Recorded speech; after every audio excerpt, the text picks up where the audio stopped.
Hello, everybody. Welcome back to Group Action Roll. I am your host, Ghost.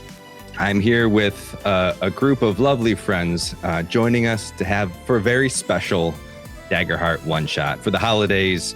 Say hello, everybody. Hello. Hello. Hello. Hello. As is the tradition here at Group Action Roll, I'm going to go around the horn, starting with the upper left on my screen, not yours. Sage. Say hello, Sage. Hi, hello. I'm Sage. On social media and Twitch, you can find me at Story Sage, which is STORI Sage. And I will actually be streaming the evening of Christmas Day. So if anybody's not doing anything, you feel alone, you want to come hang out with us. So yeah, that's me. Hi, hello. Thanks for being here. Outstanding. Next, we have not Dar, Nar, Teleron. Nar. Hey, what's Dar. up? Teleron here, or you can also find me online as All Six Sides. Nothing going on right now, but eventually, probably at the beginning of next year, we're going to start doing Blood on the Clock Tower live streams. And then eventually some other things as well, but yeah, starting that soon. Outstanding. Looking forward to that.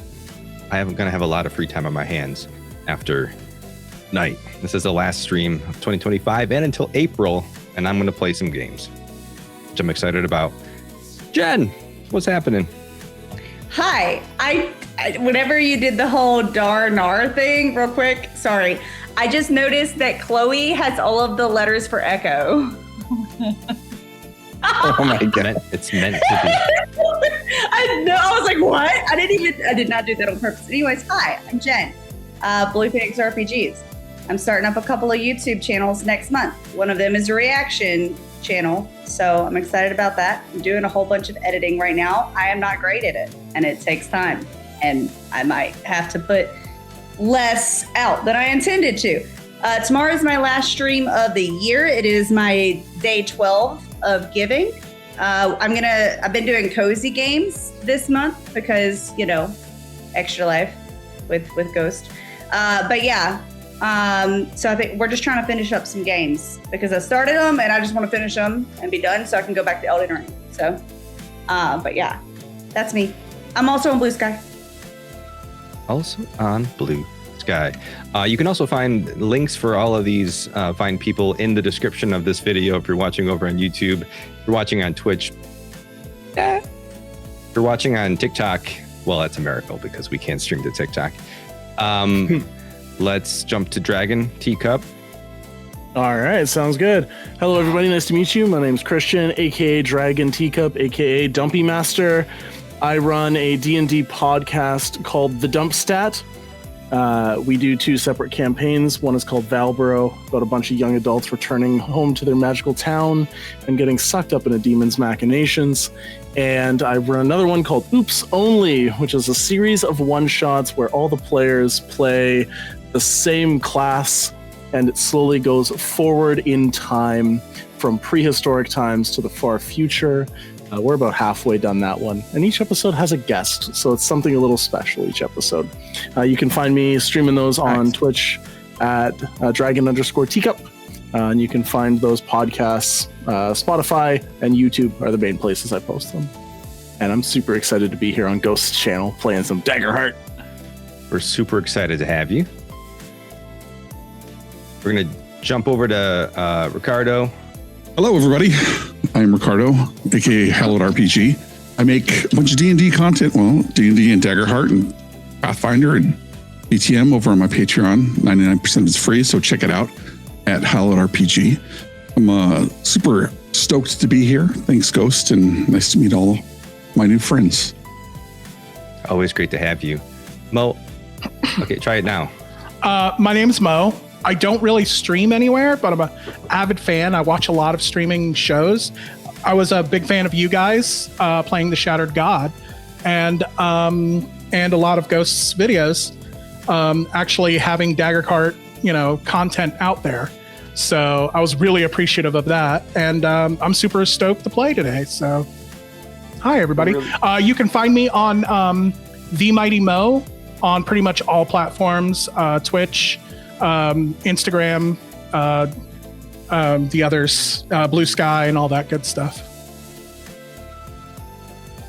It's great to have you. Like I said, it's always great to have new faces. We were all new faces at some point, and it's always awesome to connect with other people in the community, and starting now and then into the future. So welcome, everybody. This is our holiday Daggerheart one shot, which we're really stoked about.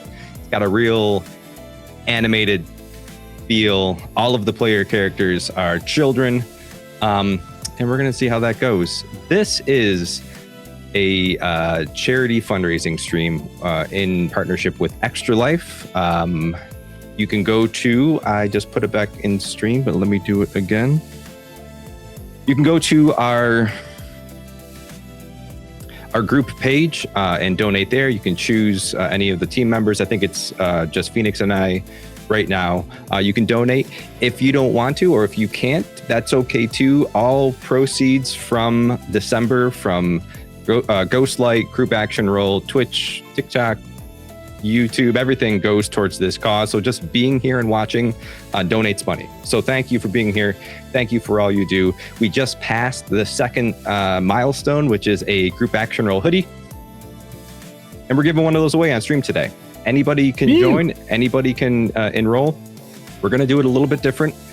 I'm going to do it through the Steam bot, so you have a little bit more time to get into the giveaway and not like the 2 minutes or whatever it is. So we're going to try that, and then I'll connect with you on Discord and I'll get you the link for the free goods. Okay. It's been a frantic one, huh? Before, did you figure out a level for me to put on the onesie? Or what are we at right now? Let's see, what are we at right now? Let's go to Group Action Roll on. So if we get so many donations this stream, then I will go put on a really warm onesie and probably sweat my ass off. Well, we are, as a group, we're up to 607. So, I don't know. You want to get to 7? That's a tall order, though. I think last time we did $82 on stream. So why don't we say if we do $80, then we'll put it on. Okay. And then in the break, I'll figure out how to tell if we reached $80. So awesome. Again, bits, depending on where you're watching this, bits, super chats, all of the things, all of the baubles. I'm great at this streaming thing. They all go towards donating to Extra Life to benefit the Children's Miracle Network. If you donate to me, it goes directly to Boston Children's Hospital, which is my local children's hospital. Jen, I don't know if you have a hospital chosen. I did not choose a hospital, no. Okay. The Children's Miracle Network, it goes to just many children's hospitals in the nation. An outstanding cause. My son is a patient at Boston Children's Hospital. He's being followed for this rare genetic disease that's in my family, multiple epiphyseal dysplasia. He's doing great, but it's always good to check. So awesome. You guys ready to play some Daggerheart? Yeah. Yes. Let's go. Yeah. Hold on.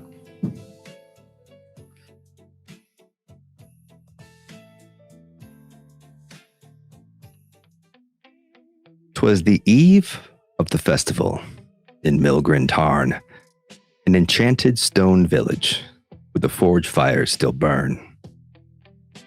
Snow-dusted rooftops of hammer-hewn slate as lanterns glowed soft and the hour grew late. From valleys and forests, from road, rail, and glen, the children arrived again and again. From Valdrennan's breath, they came far, they came wide, drawn by a song the winter could not deny. The festival's name changed from Hearthstone to Hall.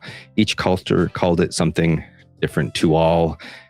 A night of returning, a light through the cold, a promise remembered, a story retold.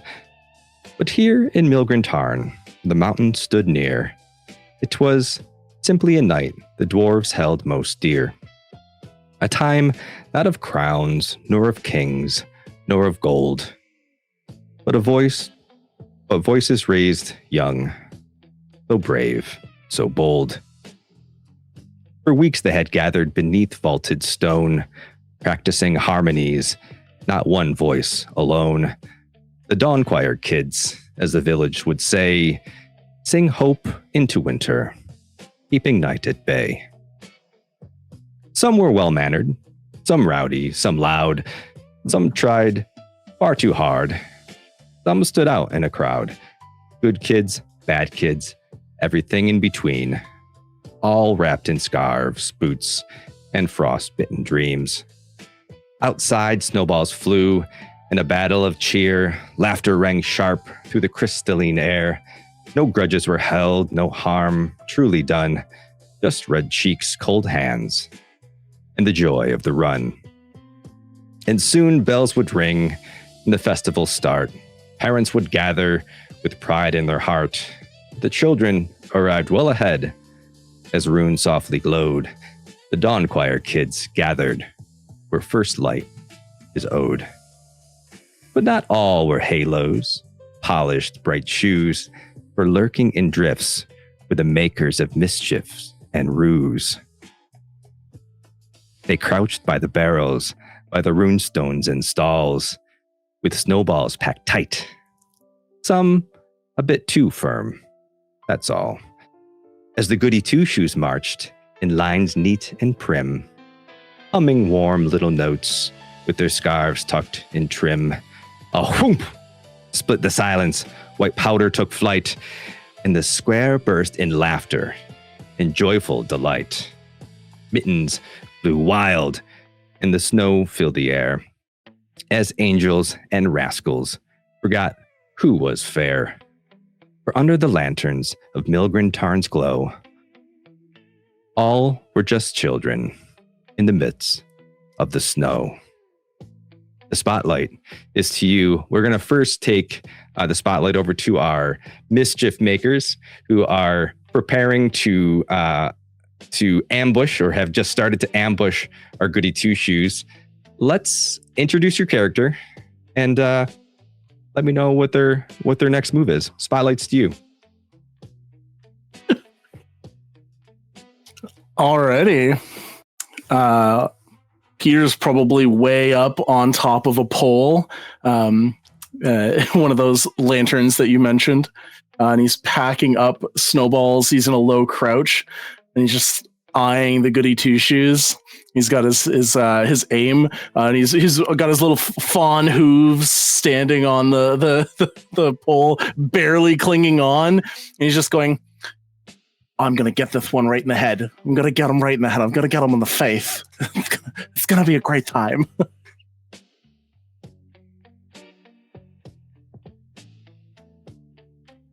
Who else is in our mischief makers? I guess. Or did you want to go? I guess so. I can go if you don't want to. I mean, sure. Whatever. Okay, cool. I am playing Emerald. So I am a really, really very pale white goblin child. So I'm sure that I kind of like blend into the snow and the snowy buildings. We're just kind of like peering over the corner, looking up at Peter and like almost shaking my head, like almost shivering, like, I don't know if I want to do this. I don't know. You can do it. Don't worry. It'll be funny. Just like whispering to him, I don't know about this. Nodding ferociously. Yeah. And I guess I'm Nar, another goblin, but this one's a little more blue and is wearing like very tattered clothing, a leather vest that is much too big for him with like little studs and spikes and things all over it and some stuff stitched to it. And let's see. Nar's looking up at Peter, and in Peter's mind, he hears, what? I can't see them from here. Where are they? I look over at him and I hold my hands up like a time on a clock. So I go 12 and point straight ahead. Make Thanks.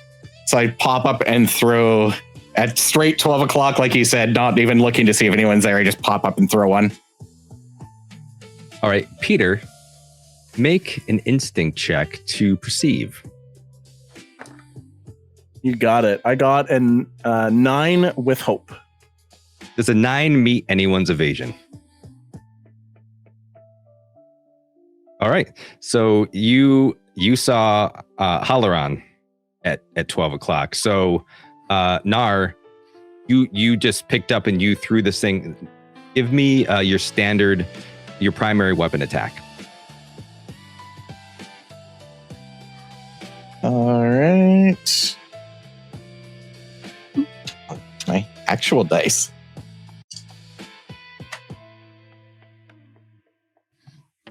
Uh, 22 with fear. Ooh. I'll go ahead and take that fear. 22. If 9. 21 with fear. If 21. If 9 hit, then 21 definitely hit. So roll me 1d6 for damage. Oh no. I put some rocks in mine. That's a 2. All right. Those go in, right? How does this snowball just whiz through the air and connect?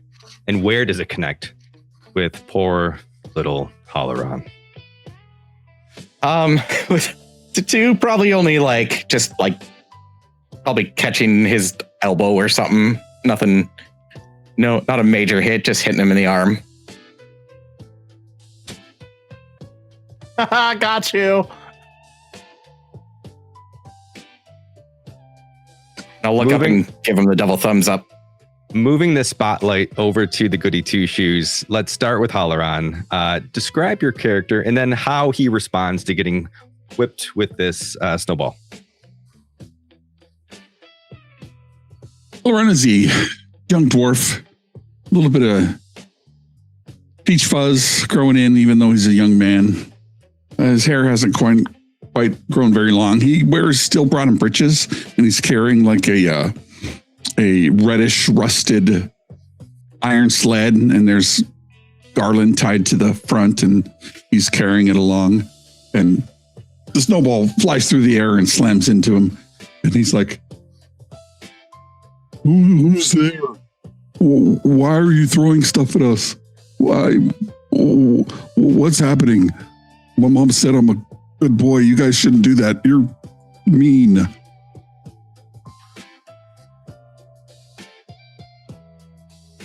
Chloe, you should tell him not to do that.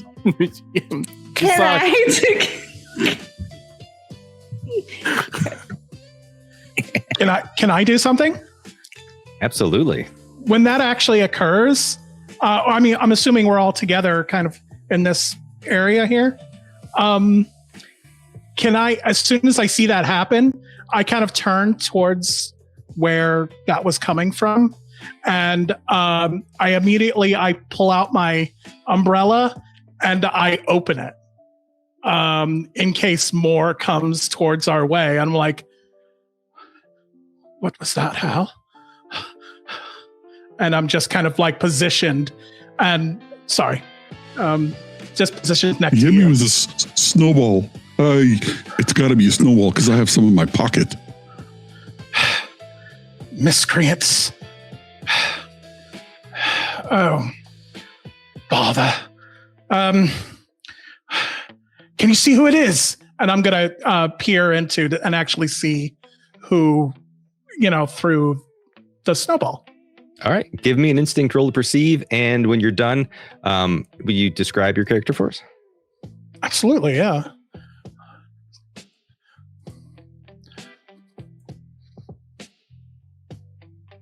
I got a 12 with fear. Hey, I will take that fear, certainly. That's going to happen a lot, guys. Boop, boop. That's going to happen a lot, just FYI. Yeah, same here. Does a 12 meet any of your evasion on that meets mine. So so 2? Sorry, it's the other way, not me.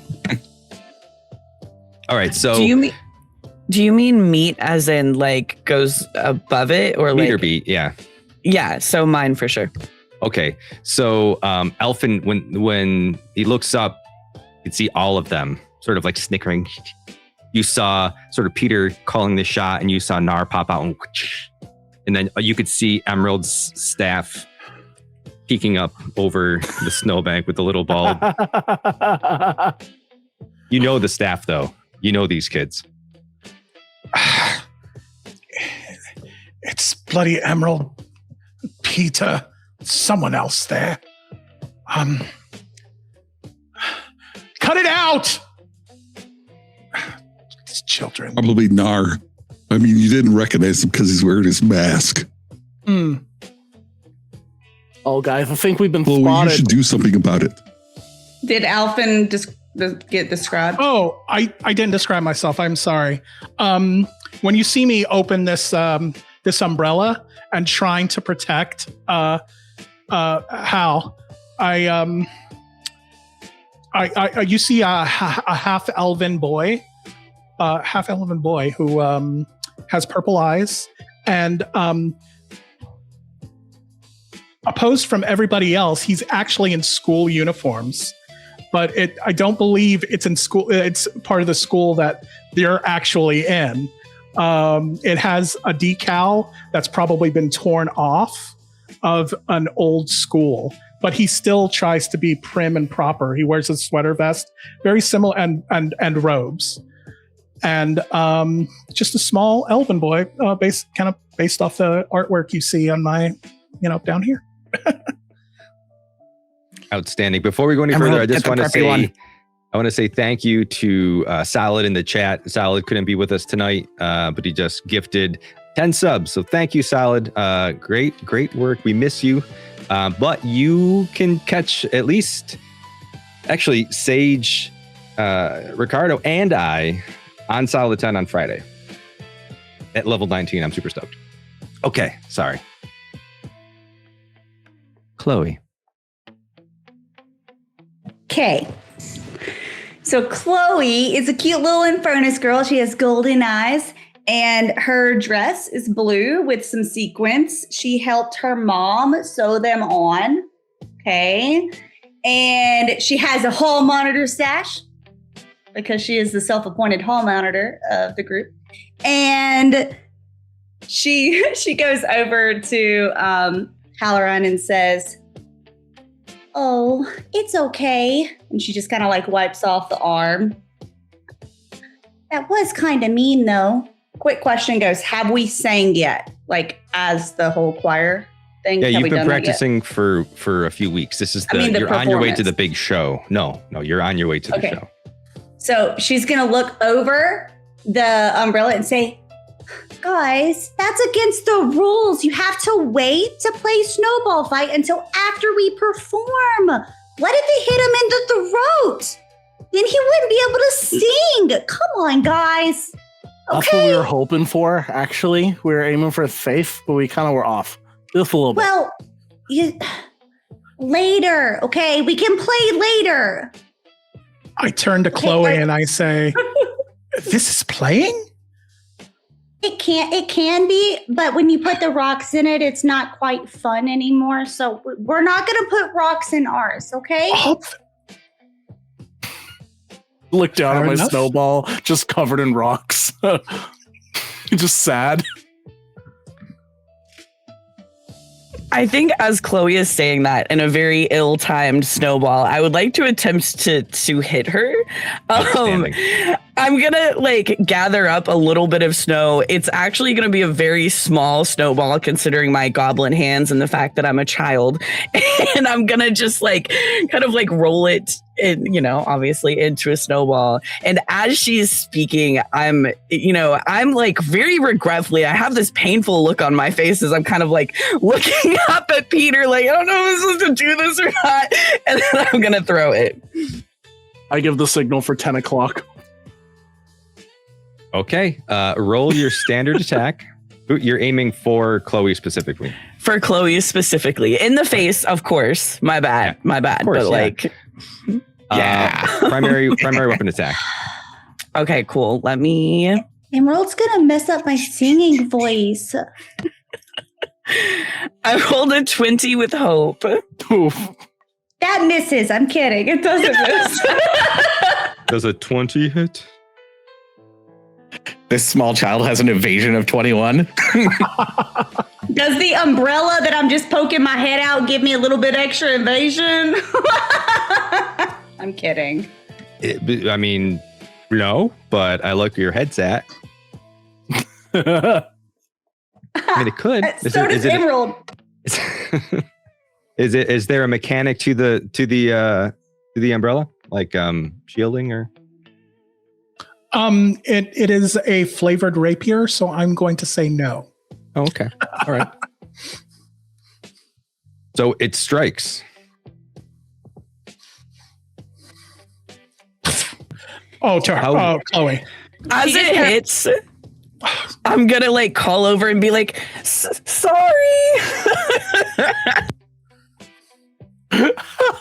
Don't apologize. Fine. She starts balling up a snowball. And then Yes. she's going to throw it at Emerald.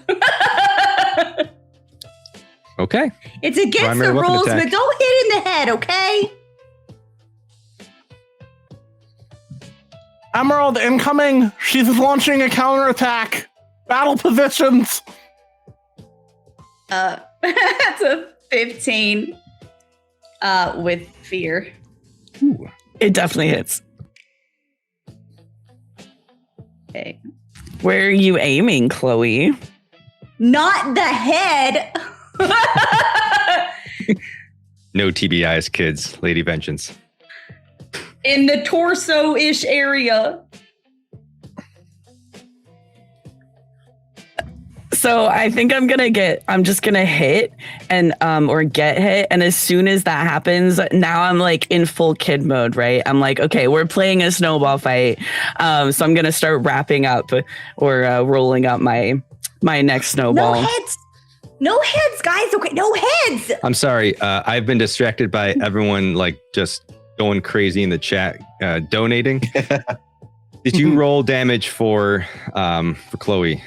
1d6. Oh, I did not. I didn't roll damage. Let's make sure Chloe gets hers before he launches that counterattack. I rolled an 8 for damage. There should be 1d6. Just not your Oh, actual just weapon. like a regular. Okay, yeah. This is Hold on, let me do the thing on demi-plane. So, wait. Ah! I rolled a 2. All right. 2 damage right to the face. And now, Chloe, you can roll your damage against Emerald. I rolled a 4. Dude. I say, only one snowball per person because we still have to sink. Okay? Okay, guys? Everyone, stop it. You're getting us all messy. We're going to perform soon. She immediately goes, Can I use and then like looks down at herself at her dress. It's her dress, okay. I think Hal was going to say something. Alvin, we should leave because like we have to perform here. I'm sitting on my sled. We're going downhill now. We should get out of here. Chloe's dress is going to get messed up and you know how she gets. Just stay behind me, all of you. Come. Stay behind that umbrella. And I'm going to hold the umbrella. Are you on a sled? I have my sled here. We just need to push it down the hill. I'm going to stay behind you guys and protect you as snowballs are being belted toward us and do the best I can to do so. I mean, it's just an umbrella, so I don't know. Ghost, I'm imagining these like sort of like street lights with lanterns hanging from them. Would that be an astute description of what I'm standing on right now? Sure, yeah. How far away would there be between one street light to another? Would you say like within like close range, like 30 feet or farther? Yeah, I would say probably within close range because I mean far seems a bit too far. So yeah, let's say close range. Can I jump from one to another one to get a better point and then try and launch an attack from around the umbrella? Well, you have a fawn ability, right? Yeah, Caprine Leap. Okay. Yeah. By all means, go for it. Which lets me just go through leap anywhere within close range, as though I was using normal movement. So you see me just boing from one of these lantern posts to the other. And as I'm going through the air, I'm going to throw my snowball. Go for it. What were you going to say? While he's doing that, can I do something else to give him? Yeah. So I see him leaping over. I'm going to use Voice of Dread to Alphen, and I'm going to go, they're on the other side. So to try to get him to turn around, and I'm going to use a spellcast roll to make him temporary vulnerable. Okay. And we'll do spellcast roll. That is a double 10 critical. So yeah, you're vulnerable for this next attack. Outstanding. So take a hope, clear. So you think he's on the other side? Yep. All right. So as you hear this whisper, he's on the other side, and you like turn your head, and then Peter Caprine leaping from one lamppost to the next, launches his attack. Why don't you go ahead and make a primary attack roll? All right. And he's vulnerable, so I have advantage on it. Oh, absolutely. Yep. Yeah. This is awesome. Oh, I crit. I got double 11s. So much crit. Take a hope, clear a stress. Roll your critical damage, which is a 6 plus 1d6 roll damage. I did have a lot of rocks in my snowballs, guys. So that'd be 6 plus 5 is 11. Okay. Okay. 11. Wait, are we doing the pluses? You're just rolling it 1d6. Oh, Okay. is it still a d6 with the crit? Okay, so it'd be a 5. Yeah, so it's with the crit, your maximum damage would be 6, and then you roll damage as well. So That's right. Okay, so then 11, yeah. Oh, so 11 total? Yes, So that's major. I straight to the face, and then I That's kind of fine, like yeah. regret it immediately. I'm like, oh. Straight to the face. I'm going to take that. Straight to the face. And you see this like aghast face, like my jaw drops when that occurs, even because I didn't turn my umbrella in time. And I'm just like, you're all atrocious, all of you. Immediately apologizing over and over again because I know I messed up. Oh, I'm sorry, I'm sorry. Stands up and walks over, and she's like, I told you no faces. Come on, you could have really hurt him. It's not nice. Don't be mean. Go apologize in person. Go shake his hand. I'm wiping snow off my face. I'm just...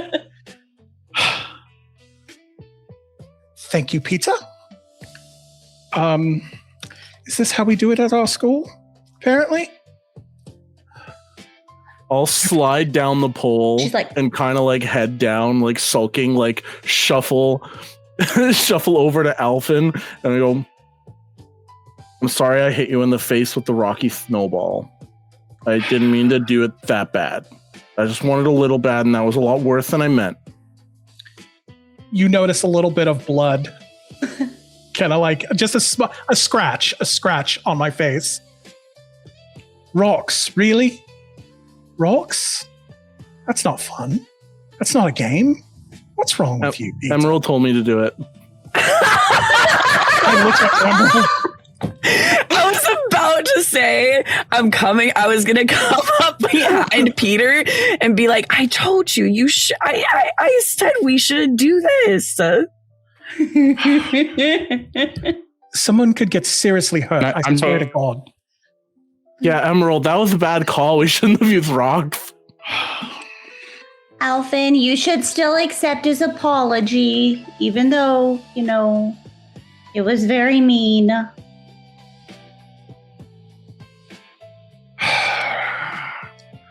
Still wiping blood off my face. If it helps, it looks really cool. Scars all over my face. Chipped front tooth. It does kind of look a little cool. Well, it gives you character. Pat him on the back. You're definitely gonna have a black eye. I'm just saying. It's just a matter of when. You'll be good I mean, maybe today. you should like put some of this snow on it. I mean, not with the rocks, but with the regular snow. I start packing some snow. I close the umbrella finally now that we're all together, kind of hanging out together, and you guys are apologizing.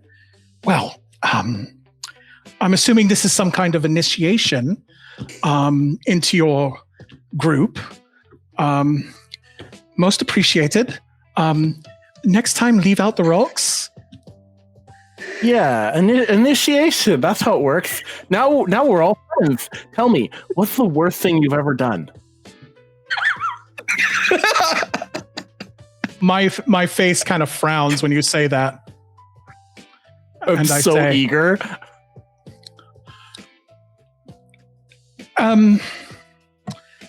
Moving to the school, apparently. I accept your apology. Thank you. Question for Hal. Has Halaran gone down the hill on his? I know he was going to get on the sled and go. Did he wait for anybody, or he just? I think he's probably just still sitting on the sled waiting for somebody to push him.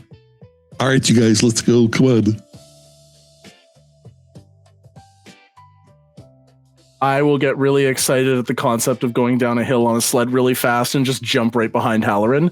Say, nice to meet you, bud.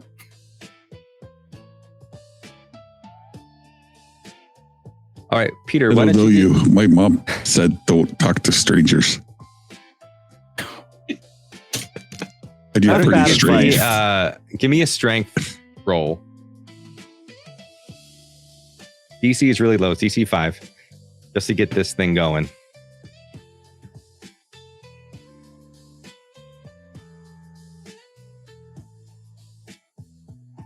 Was that for me? I'm waiting to be pushed. You want to go? No, it's Peter. Peter's doing it. Oh, sorry. Okay, strength roll. My bad. Come on, man. Let's go. I rolled a 7 with fear. I'm gonna I take do this. Just wanted have more fear. courage. When I fail a roll with fear, I gain a hope, but I think I succeeded on that roll because I got above a 5. Yep, you succeeded. So Okay. I'm gonna gain that. This is great. Like, have you all PvP, and I'll just like collect the fear. I don't know why I didn't think of. Yeah, we get to mark HP down, you know. Before we even Perfect. One at a time. 2 maybe with that crit. So Oh, you were successful. Describe to me how the two of you barrel down. So as you push, you sort of mean to go down this kind of a shallow grade, but you kind of get off course and you sort of go to the side and you find this like much deeper, there's steeper hill that kind of goes into the amphitheater. You kind of get knocked off course and you go down this. Describe to me how your characters sort of handle the situation and how they end it. I think I start to go forward and we start to turn and he pulls on his 50 foot of garland and it breaks and he kind of, you better hold on. We're going to crash as we start to zoom down the hill.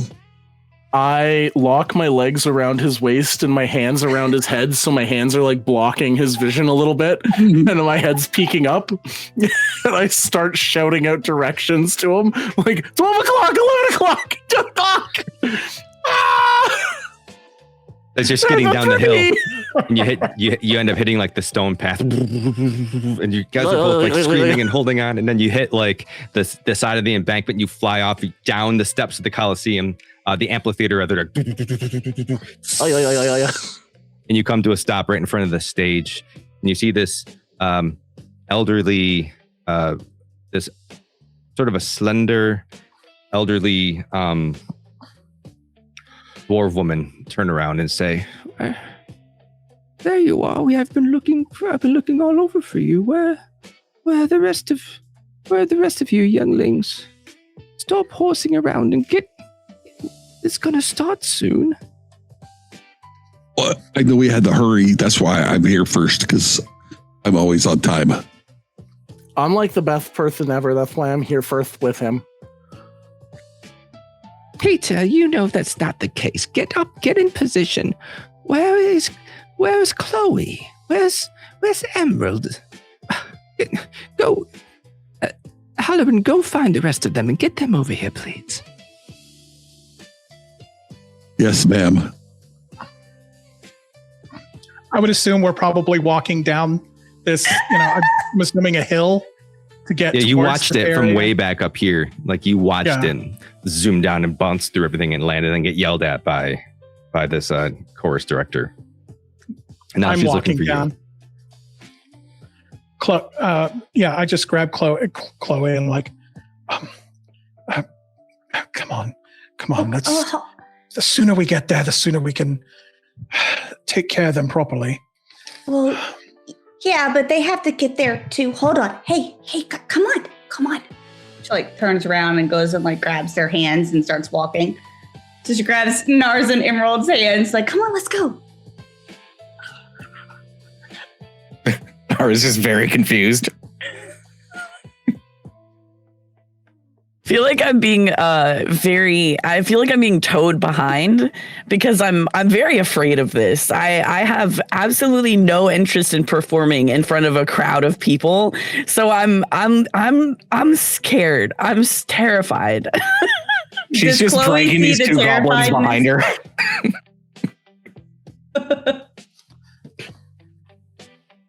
As you make your way down. When laughter has faded and the cheeks glowed like fire, the bells gently chimed. It was time for the choir. Though garlands and lantern, the children were led to the heart of the festival. Warm glow, golden red. Here stood Mrs. Figgle, with spectacles bright, her clipboard held firm, posture proper and tight. She smiled in a way that meant, listen up, please. With kindness that settles the cold to a breeze. Your parents are seated, she said with a nod. Oh, waiting and watching, so stand tall, by gods. Though you're the smallest among us, don't think you're the least, for the dawn starts with whispers before it's released. The youngest stepped forward, hearts thumping in time as scarfs were set straight and boots dusted of rhyme. She pointed them gently to places well known, where brave little voices would soon stand alone. As you're all getting onto the risers, you're intermingling with the other kids. Your group of 6 are by far the youngest of the kids here. All the other kids are like teenager-ish. You're all like, school age up to like preteen. So as you start to like get yourselves in line, spotlight stays with you. Hey, Okay. Chloe, isn't that boy over there the one you like? Which The one? old one? Which The tall one? I He's got like those more red than horns. more than one person. I don't. Wow. It's I'm going to tell your dad. what? My dad doesn't care. Okay. I'm going to tell your mom then. Okay, my mom cares. Chloe, because of how Chloe kind of got to know Emerald a little bit, she talked to the Dawn Choir teacher. I can't remember her name. Friggle? Mrs. What is it? Mrs. Figgle. I'm pretty proud of that because I named her. Yeah. I have to take credit because Yeah, it's perfect. Perfect. I read it and I was like, perfect. But she talked to Miss Figgle and was like, okay, I need to sit next to Emerald because Emerald doesn't like being in front of crowds. So like Chloe's like right next to Emerald and she scoots over and like grabs Emerald's hand and kind of like puts it behind their backs and says, it's okay. I don't know about this. I think maybe I should just leave. I don't think I'm gonna be very good at this. Like, I don't think. Nah. It's fine. Just stand up straight and then do everything you do all the time. It's okay. And then snowballs afterwards, okay? Just remember, snowballs afterwards. Hal, do me a favor. Describe to us the boy that Chloe likes, or the one that you were pointing out. What does my dream boy look like? Hey, Peter, you see that boy over there? He's got the red horns. He's kind of tall. He looks probably way too old for him. That's Joey. Yeah, that really like ugly guy. Yeah. Yeah, he's the, so, you know, I think she only likes him because his name was Joey. Yeah, he needs to shave a little bit. How does he have that? Because he's not 13. A dwarf. I don't think he's 13. He's probably like, I don't know. He's probably older than that. He's a senior, I guess. That's what they say. I don't know what that means. Knees. I could kick him in the knees and he'd probably fall down. So yeah, you're right. He's kind of shaped like a lollipop. He's big on the top and just skinny on the bottom. Yeah, he's like an opposite Weeble Wobble. And in Ferris, right? Red horns. Is that he spins when you put him on his head. Yeah, he's in Furnace with red horns. He's got his tan complexion and like light purple blue eyes. So this dreamy in Ferris standing behind Emerald and Chloe leans down very carefully, puts his head between Emerald and Chloe's head, and says, "What's up, nerds? You think you get that stick out of my face, little goblin? Little baubles just flying around in my face.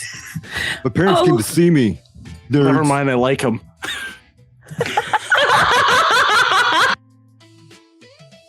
This guy's awesome. So mean. So cool. Chloe turns around with her umbrella and pops him in the knee and says, "Stop being mean. You can ask nicely." Ah. Roll me a standard attack with your umbrella, please. Okay. With advantage, because he did not see this coming.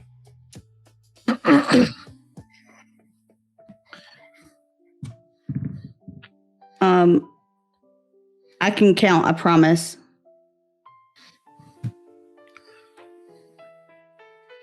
$20?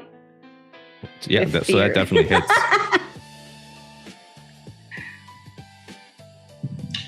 Two. So as you describe to me how you do this damage to this poor, dreamy fawn. Okay, so you know kneecaps, how if you get a hammer, and it goes, the reflexes, she hits right there just with the tip of her umbrella, and he kind of kind of buckles a little bit because his knee made his leg go like this. There he goes. Oh, God, Chloe. This is Figgle. Chloe hit me in the knees. God. See, Peter, I told you that Chloe likes Joey. And Miss Figgle says, "Now, Chloe, did you hit Joey in the knees?" Joey was being mean to Emerald, and I was trying to get him to stop. "All right, give me a presence check. DC is 10." I do not have good presence. But I rolled well. Okay. 20 minus 1 is a 19. All right. Does someone else have something to add? I was going to say I was going to use an experience to help, or I was going to give help action, but it's okay. I don't think I need to. So Miss Figgle's like, "Whoa, Joey, you know that you can be somewhat of a ruffian, so you probably had it coming. It's okay, Chloe." Sorry. I don't really like mean people. I don't like him anymore, she says to Halloran. Can I ask a question regarding this voice of dread? It says I can speak directly into the ears of a creature. Do I have to, if it's successful, do I have to mark a stress to make them vulnerable, or can I just talk into their ear? You can just talk into their ear, but to do the vulnerable, then you need to mark the stress on a I don't want to mark him as vulnerable.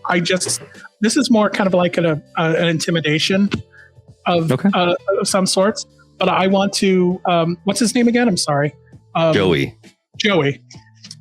Joey, I'd like to use Voice of Dread, and let me try. Let's see if I'm successful first. You don't need to roll just to talk into their mind. That's only for if you want to do the vulnerable. Oh, okay. Thank you. Then. So is this a feature that you spend a hope to use then? No. Nice. It doesn't. It's just. It says you magically speak directly into the ears of a creature you can see. To torment them with your words, you make a spellcast roll, then mark a stress, and they become vulnerable. So just to talk into their ear, you can do that. Outstanding. As long as you can see them. Okay, then I would like to use I want to speak into his ear, but I don't want to use my voice. I kind of want to use the voice of my patron's mantle, and I don't want to intimidate him, but all I want to say to his ear is, "Shut up, you insufferable tool." You see Joey and just I want to spook him out. So as he hears this like dissonant whisper sort of echo into his ear, he and he alone can hear it. He starts to back up, and as he backs up, he hits the back of his legs on the back of the riser, and he just falls ass over tea kettle, back and beyond the riser. And I look down. Damage. I look down at him. Poor Joey. I look at Chloe. Doesn't pay to be mean to people, right? And I just nod, and I go back into position. I'm gonna walk right up to Chloe and like nudge her arm and be like, "Hey, listen, I saw that, and I gotta say, like, violence is definitely the right answer sometimes, and that was really cool." And I hold out a hand for props. Yeah, but only sometimes, okay? Only for the real meanies. Don't feel sorry. And then I'm guessing you're going for a high five or a fist bump. Fist bump. Okay, I do high five and say turkey. Perfect. I'm going to go over and help up. Oh, sorry. I just say, gobble, gobble, and go back into position. I'm going to go over and help up Joey. And as I'm helping him up, I'm going to say, hey, man, do you listen to Crossbows and Roses? I don't listen to that lame stuff. Get away from me, freshman, underclassmen. I'm going to push him back down.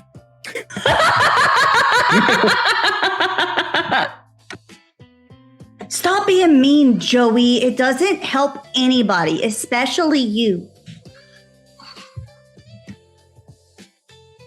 I think it's kind of funny how there's a thing that's like, how many like sixth graders could you beat up in like a wave?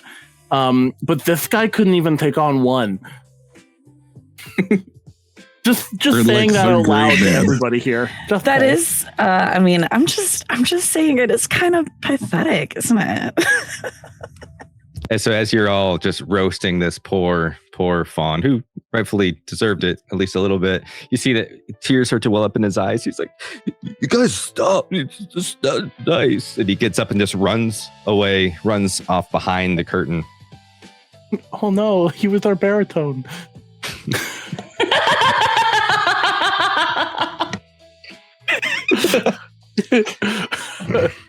So we're gonna need you to step in for that emerald. You see Mrs. Figgle say, "Mildred, out." She sort of looks to the side and gives a nod to this gentleman standing over there. And you see this like portly dwarven man, well dressed, walk up on stage. All of this was happening on stage in front of everybody in the audience, by the way. He walks up on stage. He begins to speak. "Hello, everyone. I am, excuse me. I'm Mayor Figglebottom. Thank you all for coming. Then strode the mayor, his beard frosted white, arms spread to the crowd in the lantern's warm light. Good folks of Baldwin Torn, lend hearts in your ears, or the Dawn Choir kids bring the light of the year. The music held still. The moment became full. It's time for you all to make a group action roll. For presents, who wants to lead? Who's going to be our soloist as you perform this song for your families? Can I intentionally fail? Yeah, you can do whatever you want. You can do. It's a presence roll. Yep. You guys don't. I have a couple things that I can exhaust.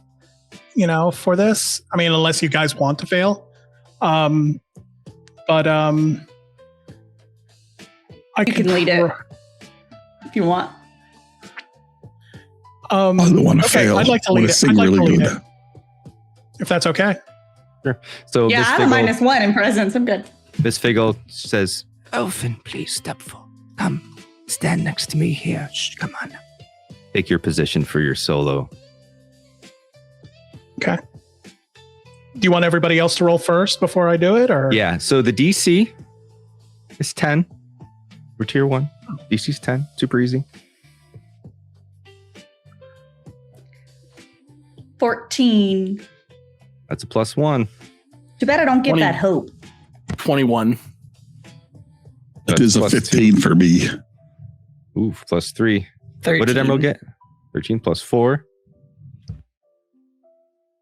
Mine's a -1. So 3. All right. That's everyone, right? I got Peter's. Yeah, you hit the... Okay. All right, so it's a +3 to Elfin. Okay, +3. I'm going to go ahead and utilize a favor, if that's okay. I definitely want to sing this in a minor key. Very solemn, I guess, kind of almost like Oh Holy Night or something like that, but kind of like in a minor key of some sorts. For spookiness, if that's okay. And so I'll get a +3 for that as well. So I'm going to utilize the favor and the +3, which I'll add to it automatically, which technically is a +7. So let me go ahead and roll. That's a 24 with fear. Describe to me, each of you, all of you together, how this performance goes for you and what you each do while you're performing for this audience of people from just all around Veldren come for this magical, like Milgren Tarn is like just really known for being beautiful and sort of mystical, sort of having that like holiday spirit in the air, 24/7, 365, if that's how days are counted here. Never really thought about it. So this is like such a proud moment for each of your families as you're standing up in this amphitheater, standing up on the stage, Elfin's center stage, singing this solo. Describe to me what you do and how you do it. Chloe stands very tall and smiles very brightly. And then she makes sure that she turns at specific moments to make the shimmering on her sequence just kind of like do a little extra shimmer during specific parts of the song. Yeah, that's all she does. She sings. Peter is tap dancing to add a little bit of percussion sound to the song. And at the same time, he's swirling his sword around so the ribbon is flowing really cool-like. And occasionally he taps his sword onto one of his fawn antlers just to get like a little triangle sound coming from the sword vibrating, while he's trying to add a little bit of a bass to the song. That part probably isn't going too well because he's doing too much. All right, who's next? Nice. I think Hal's got his toy smith hammer and he's like keeping time, thinking of his dad working at the smith and the clang, clang. And he's singing I'm thinking my little lungs out.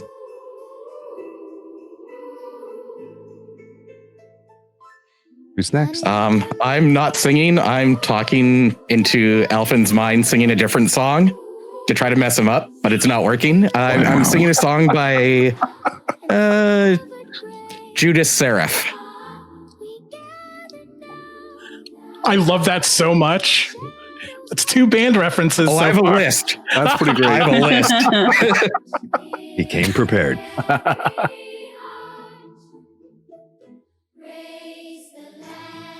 Who hasn't gone yet? I think that leaves Sage before we go to the soloist.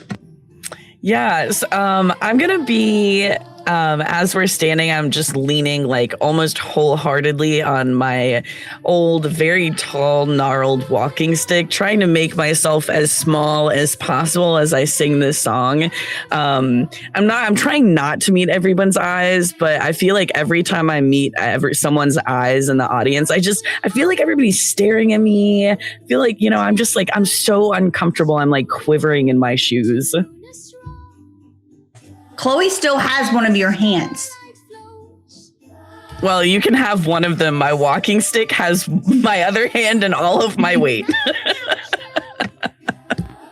And I can't do anything for the sudden shift to a minor key. No, that's okay. I thought about it. Okay. No. No. Let me know how Elfin brings it home. You've ever seen the movie Home Alone? Like when they went into the church and they had that child singing? It's kind of similar to that. He does have a very lovely singing voice. Actually, I prepared some. No, I'm just kidding. I'm not going to sing for you guys. But come on, sing it. Do it. Stage is yours. No. I want to hear you sing in the A minor. A minor. Oh no. But it's very melancholy. Very like it's kind of like in a minor, key, definitely. But it's very beautiful. I hear the counter song in my head, but I've blanked my head completely. And in return, I'd like to say, like while I'm singing, I'd like to say, I know tricks too. Oh, would I know the person who would be doing this? Probably not. Never mind. If you want to roll an instinct roll to perceive, you can. I don't want to give you more fear. I'm maxed out. I can't. He's maxed out. He's maxed out. Yeah, you might get a hope. Instinct. Okay, let me shut off the sphere. Yeah, let's see. Let me try. While you're doing that, Sage, did you see that Solid gave you hope? Yes, I did see that. I got a 12 with hope. Okay. And what's your evasion, Nar? 11. I'm also staring at him and mouthing the words. Perfect. All right, yeah, so you know exactly who it was. Oh, okay. But yeah, I'm sitting there and doing my solo. All right. So as you sing, you see the faces of your parents. Each of your parents are here. Those of you who have parents. I don't remember who didn't have parents. I apologize. Those of you who have parents are here. Those of you who have people that are important to you, they are here, watching you with these just joyous looks on their faces. The song grows sweet, like the first break of dawn, every note stitched with hope, every fear gently gone. Over my 12. Lanterns burned brighter, the crowds hushed in awe, as voices rang true, without a tremble or flaw. But somewhere mid-chorus, as the last verse began, a stillness crept in that no one had planned. Applause did not follow the final refrain. The silence felt heavy, unsettling, and strange. But the adults sat frozen, their smiles locked tight, faces half-tuned in the lantern's soft light. Not stone, not ice, but a glossy brown sheen, like cocoa set firm, where warm flesh had been. The elders, the teens, every grown-up in sight, stood hardened and shining, unmoving, just right. Chocolate statues posed mid-cheer and posed mid-clap, caught forever in joy like a too sweet trap. A gasp rippled through them, the youngsters who saw, as fear cracked the song with a tremble of awe. Then came a soft giggle, light chiming and thin, from somewhere beyond, or somewhere within. Down fluttered a figure in ribbons and sheer, with peppermint boots, a capped tip leer. Oh, don't look so worried, he laughed with a spin. It's festival magic. Let the fun all begin. He bowed with a flourish, bells jingled too soon. Well, I'm Ringledorn, sprite of the holiday tune. I bring games and delights and sweets by the score. Now right along, children, there's so much in store. And as you look out, every adult is just frozen like a piece of formed chocolate. As you look around you, all of those teenagers on the stage are also frozen mid-song. And the spotlight's to you. Chloe's hand tightens on Emerald. I'm still just spinning my sword around. Why is everybody so still? I have a question. Yeah, everybody's are frozen still. What about the rest of the people in the choir? You are the youngest. All of those older than you, all those teenagers, they're all frozen. It's just the six of you. The I youngest stopped singing. I stopped singing immediately. Well, don't stop on my account. Who? So are you gonna put them back? Oh yeah, sure. We'll put them back when we're done having fun. I should have done some Okay. fears there. So we're gonna play games, and then She's gonna touch one of the people. Well, don't touch them too hard. They'll break in two. Don't poke them. There's hollow chocolate there. hollow chocolate. Where's their souls? What's a soul exactly? You know, I don't know. It's just it's magic. I don't really know how it works exactly, but Okay. they're fine. He They're stands fine. there. Oh, hold on. Watch this.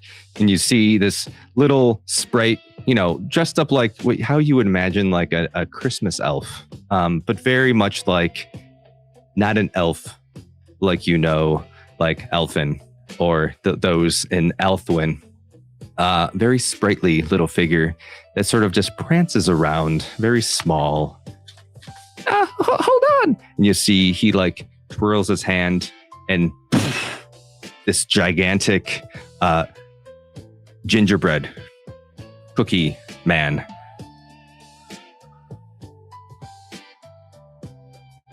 Oh.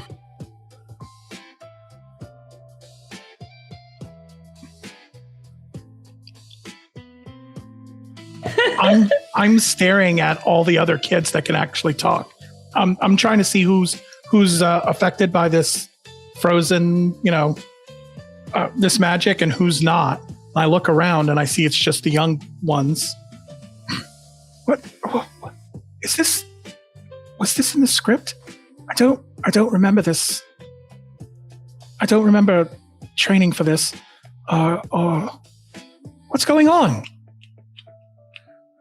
What do you mean script? I just was supposed to sing. I know that, but what's going?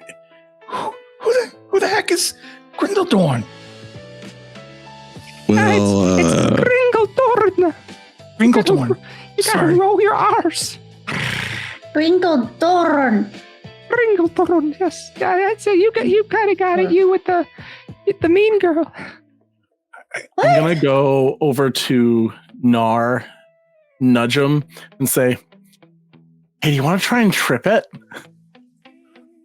The big gingerbread thing. You want to trip it?"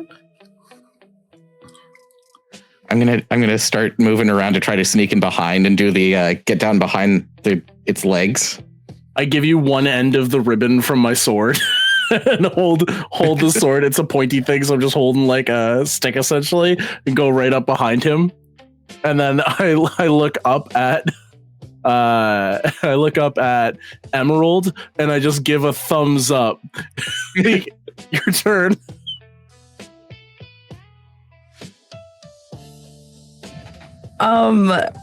So I'm not gonna lie to you. I was trying to get my cat from not messing with my background. So can you maybe just repeat for me personally what you just said? There's a giant gingerbread man Yes. who me and Nar want to trip. So we're behind him holding the ribbon from my sword at like his ankle length. And I just gave you a go ahead symbol wanting you to be the one to knock him over for us. Wow, I was supposed to do that. And Chloe is looking at you and pouting because the person just called her mean. I also look at Chloe and give like an awkward like, if you want. I'm going to take Chloe's hand and try to tug her in front to this. Oh, I'm sorry, y'all. In front to the side of the gingerbread man, and we're having a catastrophe over here. In front to the side of the gingerbread man, and just like start like awkwardly like clapping my hands. I mean, I was trying to get its attention, but I don't think I have any idea what I'm doing.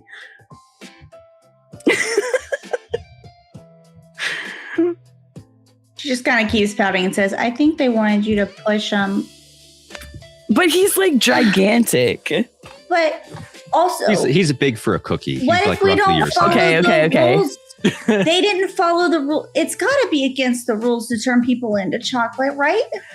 In that case, just so you know, Chloe, I'm so sorry, but I'm definitely ignoring you.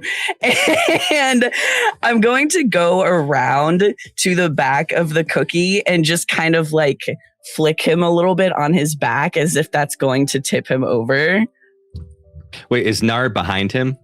We're the behind, cookie? yeah. Oh, you're behind the cookie. Okay. We got him behind, hoping that somebody would push him back.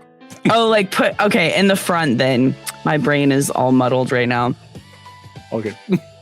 So it's just looking at his hands because it just came to life. And you walk up, bink. He goes, and as it falls backward, falling over Nar, it hits the ground and then just like crumbles into a bunch of pieces. And Gringeldor runs over. It's like, oh, that was fantastic! And he goes down, picks up a piece of the cookie, and It's delicious. You want to try some? I'm already eating some. Yeah, I'm You like know- like a dog in a bowl on the ground. I think I'm just standing there kind of staring at them a little horrified. And I'm like, you know, my dad kind of owns a candy shop and a bakery thing. And I don't really think that's how cookies work, guys. Well, this one tastes just like your dad's cookies. Try it. and he picks up a piece and hands it to you. I'm taking the cookie and I think I'm just going to like nibble on the edge of it. Roll me Okay, an instinct was just check talking. for just to perceive or to sense. I will do. I hope I'm not eating a people right now. It was just As a gingerbread man. I kind of hope I am. I rolled a critical success on instinct. Yes. Yeah, this does not taste. Take a hope, clear a stress if you have any. This does not taste like your dad's gingerbread cookie. Your dad's gingerbread cookies are like far and beyond in flavor than this is. This has been laying on the ground to start. You're not necessarily a fan.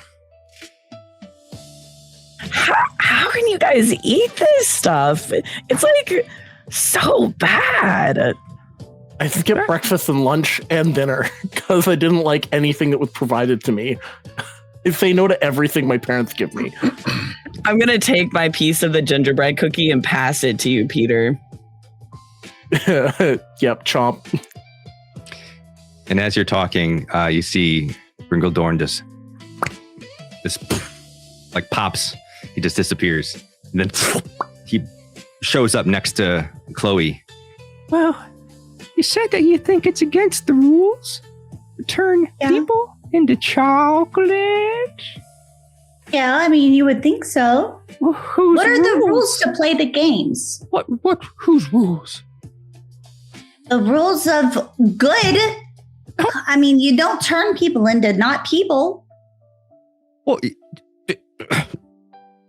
do you want to make the rules?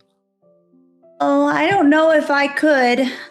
I don't know how I could work my way back to them being people again. I'll turn them back when we're all done. It's fine. We're just having fun. Go back to people. Yeah, we're You just know what, Alfred? She puts her hand up for a half up. That is the first time I ever heard Chloe say she didn't want to make the rules. Just saying.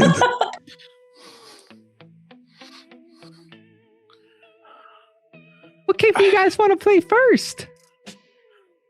Well, we could go and do something really cool now that everybody's frozen. Like, we could steal candy from a store or rob a bank. Those are equal. The bankers are all chocolate. Everyone, no. I think the fun's over. I think Gringledorn, is it? I think you need to bring everybody back. We were performing for everybody. Like, yeah, you knocked it out of the park. That's what brought me here. The joy that I felt in everyone's heart. Yes, joy. That's what I was expressing. Yes, joy. Sad, somber joy. As much as I would like to agree with you. My favorite kind. I think the fun's over, though.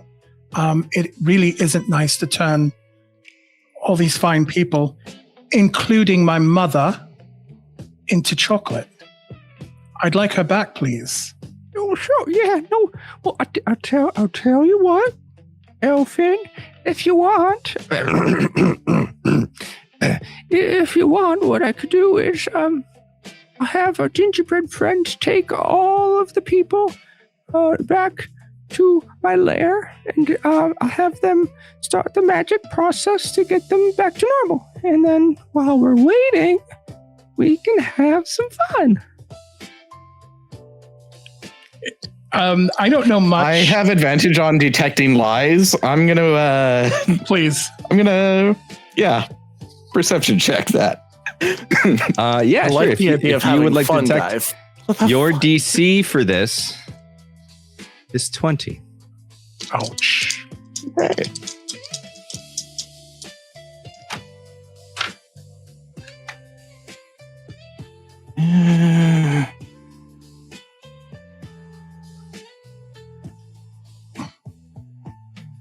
Oh, 19. Oh, so close. With hope. So I get a hope. That's something. But they might break them on the way. Can you do it here? We could go play games somewhere else so we don't break them. I'll get them all kinds of help here. And you see him like, and you see just like, bloop, bloop, bloop. They're like cards flying out of a deck.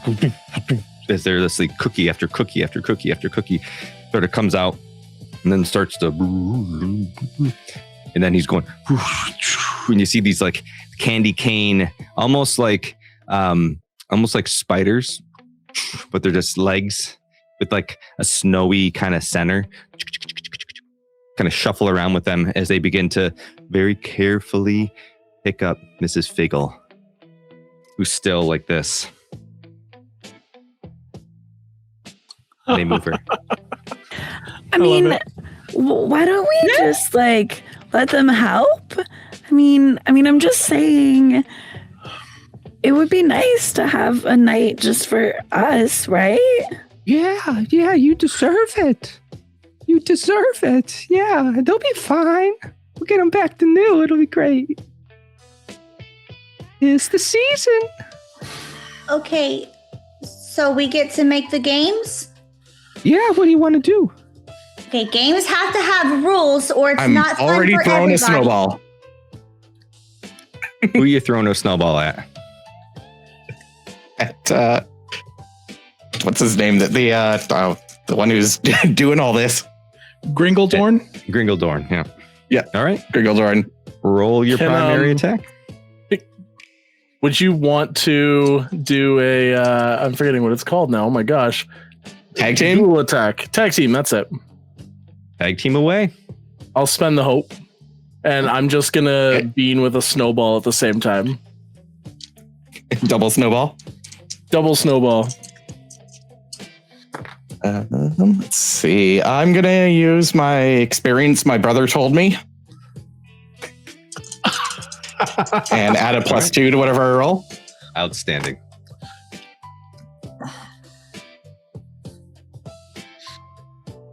I got a 12 with fear, so hopefully yours is better. 17. No, wait. 18 with hope. 18 hits.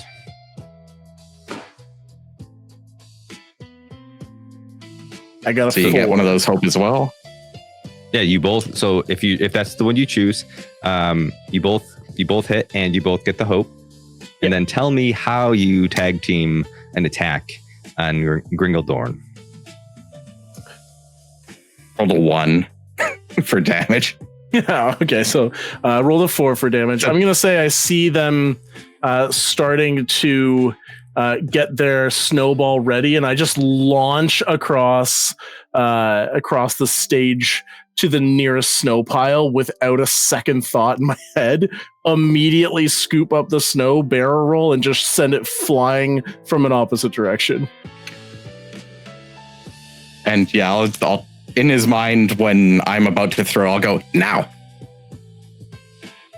And as you throw, he hears now and he goes, "Now what?" And as he turns, just in the face, and he goes full on back and just lands in the snow, face up.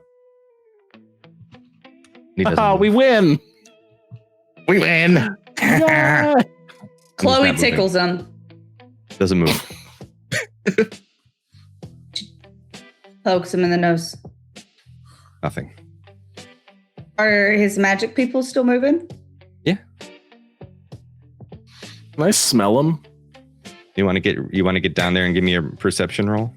Yeah, like I get real close. Just give a sniff and see what I get off of his body. Oh man, I was just about to recommend a game. This is with fear again. That's 15. Sorry, you said instinct? Yep. Instinct to perceive. Okay, it's a 16, but it's with fear. Okay, so I'll take that fear. Thank you. So as you get down and you start to sniff, you feel this presence next to you, this right at your cheek, and he says, Smells like sugar plums, doesn't he? I think you killed him. and you look over and he's crouched over his body, standing next to you. Pride myself on how I smell. I scream. And then his other body just pops in like confetti. Chloe wants to play a game. Chloe wants to play a game. Okay, so this game is in preparation for another game. So the rules are you can't ruin other people's work, okay, in any way. So We're going to see who can make the most snowballs, and they have to be the size of your hand. They can't be too little, okay? We're going to time it. We're going to all go make snowballs. Okay. We'll all go make snowballs. Does everybody understand the rules? I think I might need a refresher. How do I win? You make as many as you Chloe can. with the most snowballs wins. No, that's the next one. That's the next game. First game is just making them. Oh, okay.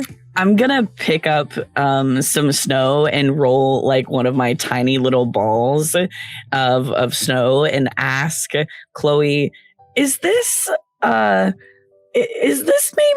good enough? Is this big enough? I go cup Emerald's hand in my hand and then like grab his other hand and kind of like try to see if it's the size of his hand. And if it is, she says yes. If it's not, she says no. No, it needs to be. Here, let me help. And she like scoops the snow up with your hands and like kind of smushes it down. Like, okay, that's good. You shut your mouth. Such a what? Trying to do my old You man shut from your Family mouth, I Guy. think. From Family Guy. Herbert, it really is a lisp away. Oh, sweetest. You called me mean earlier, and that wasn't nice. So real quick, we're all up here on the stream playing games, having a good time. Meanwhile, we are also raising money for Extra Life. If you'd like to donate, you certainly can by going to the link in chat. If you don't want to, no worries. Just being here is enough to donate money. Thank you all for being here. Before we got any further, I did want to start the giveaway. You can join the giveaway. This is for a group action roll hoodie. Super warm, super cozy, and just fashionable, you know. Exclamation point enter to win, or to enter. It's going to go for 2 hours. Even Chloe would wear it. I already have a giveaway running. I need to close it or cancel it. Cancel. Apparently the last group action roll hoodie was still running. Okay. Did it give me something in chat?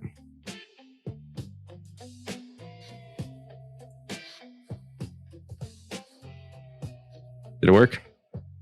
Yeah. It says to do raffle. Oh, it says to do raffle. Oh, my bad. I thought I changed it. Sorry, not enter. It's raffle. My mistake. Apologies. That's where we went wrong last time. Okay. So, Chloe's game. I didn't mean to interrupt. I wanted to get it running before we got too far ahead.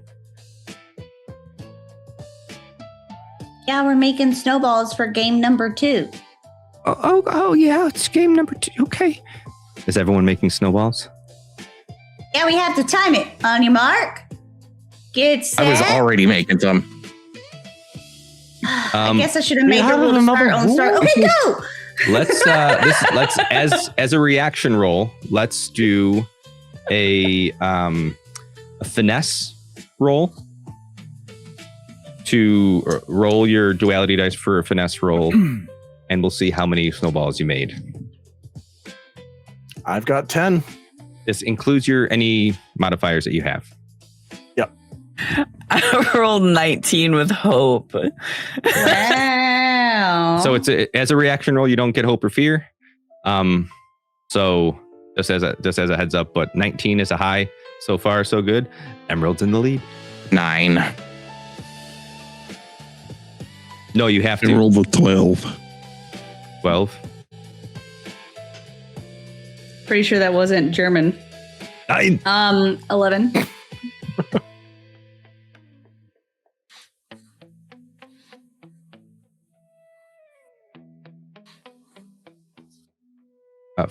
Gringo rolled a 14.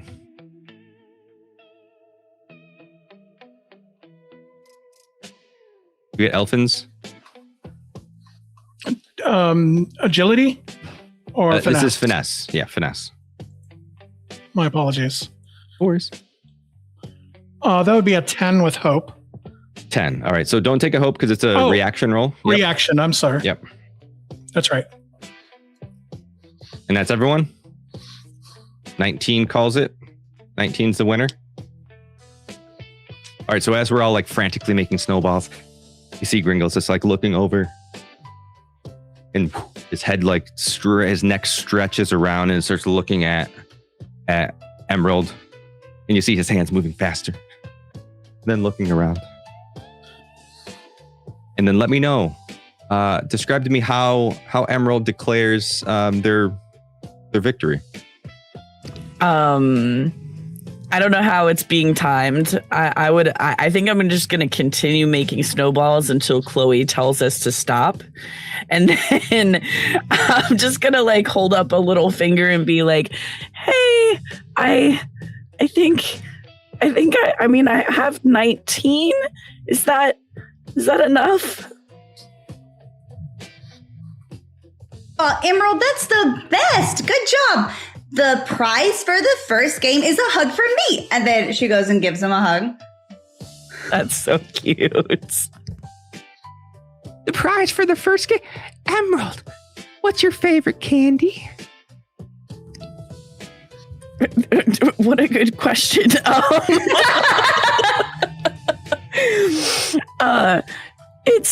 It's chocolate, but like the dark kind of chocolate. Oh, the dark kind of chocolate. You see it? Oh, you see him like prance over, finds a squirrel in a tree, plucks it.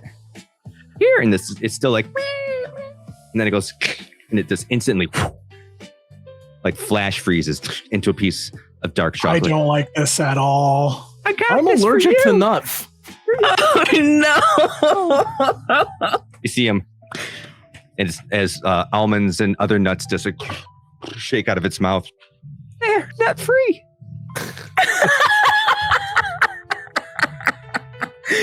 I'm going to I hesitatingly take the chocolate squirrel.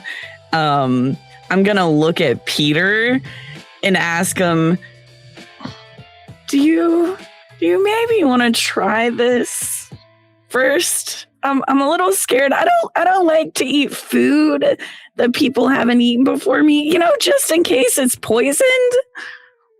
Oh yeah, that's fine. Break me off a paw. It's probably dead. And that's no different than eating maybe a steak or a chicken leg. Hold up a hand as well. I'm gonna break I'm off a fawn, but I'm an omnivore. I'm gonna break off a tail for Peter, okay. and then break off a whole foot for Nar, and patiently wait for them to kind of try it before I take my own. Full tail, just my teeth scrape along the tail because of how big it is. So you get the little chocolate curls coming off of it. As you're eating this chocolate, you see that Gringledorn is eating a piece of chocolate too. It's good, right?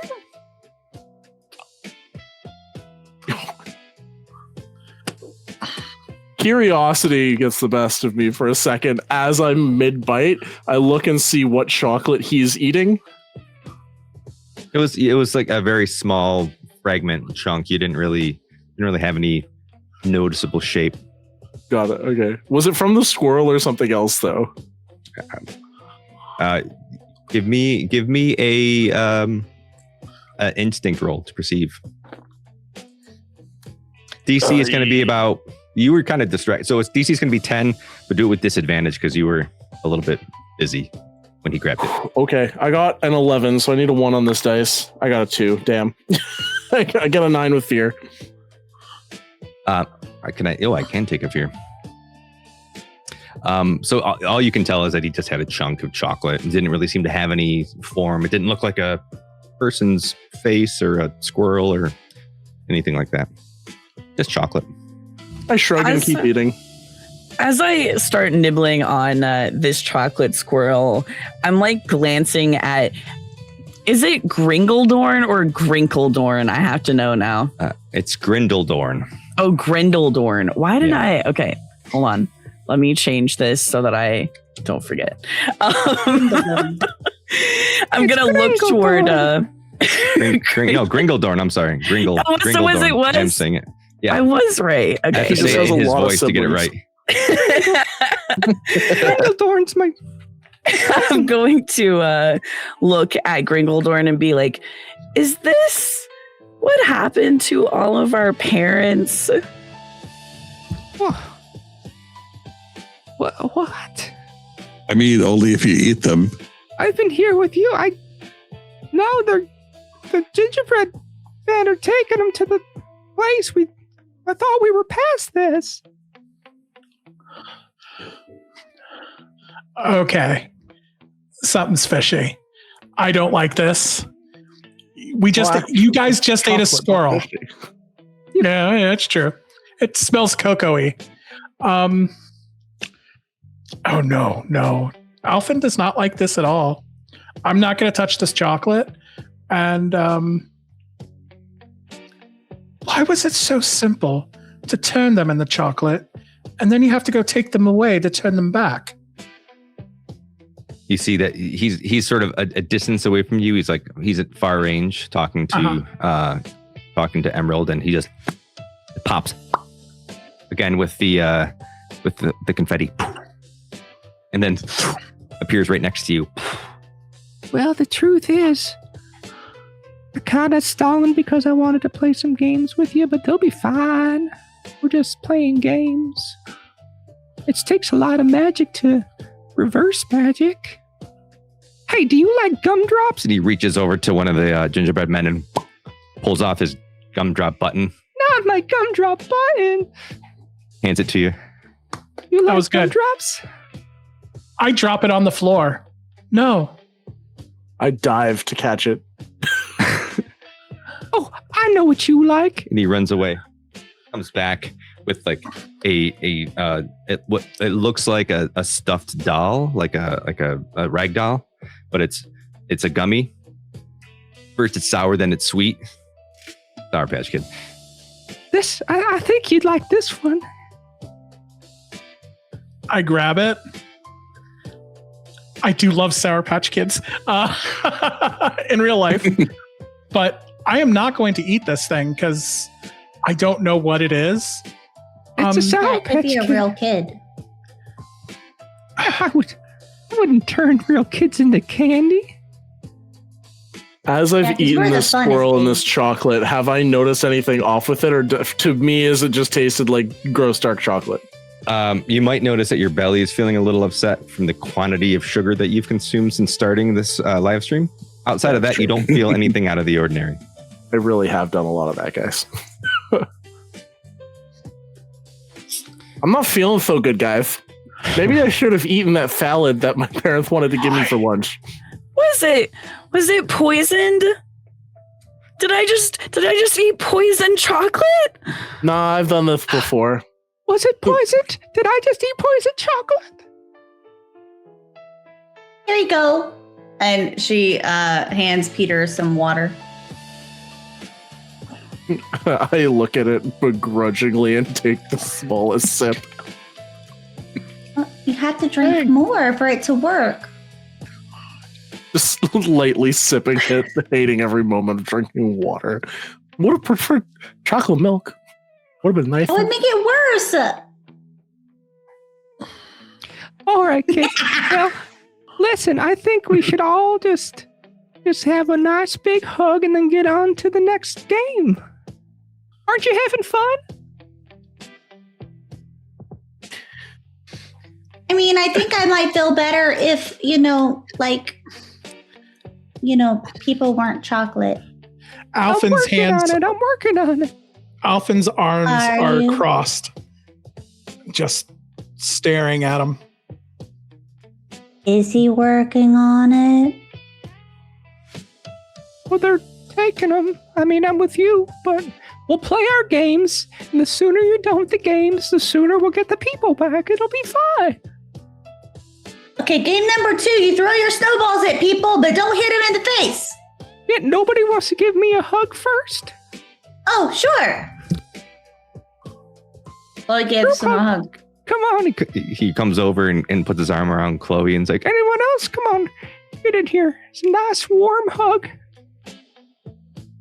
He turns our family back.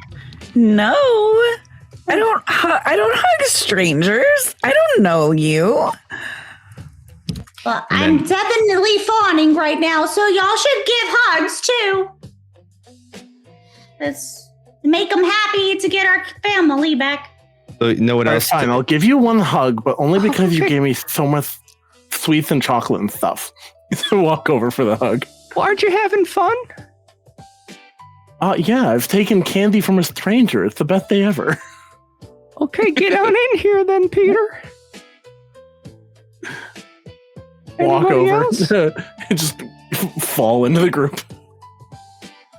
So far, it's just us three. So I guess. He has his arms go. around you, and his eyes are closed. He's just smiling. Isn't this just the best? Nice warm hug on a cold winter's day. I like warm hugs. I like warm hugs too. I haven't had a hug like this in a long time. Do you want to build a It is nice. snowman? Sure. That can be game number 3. Oh, okay. Hal, did you want to get in on this hug? Yeah. All right, get in I here, will. big guy.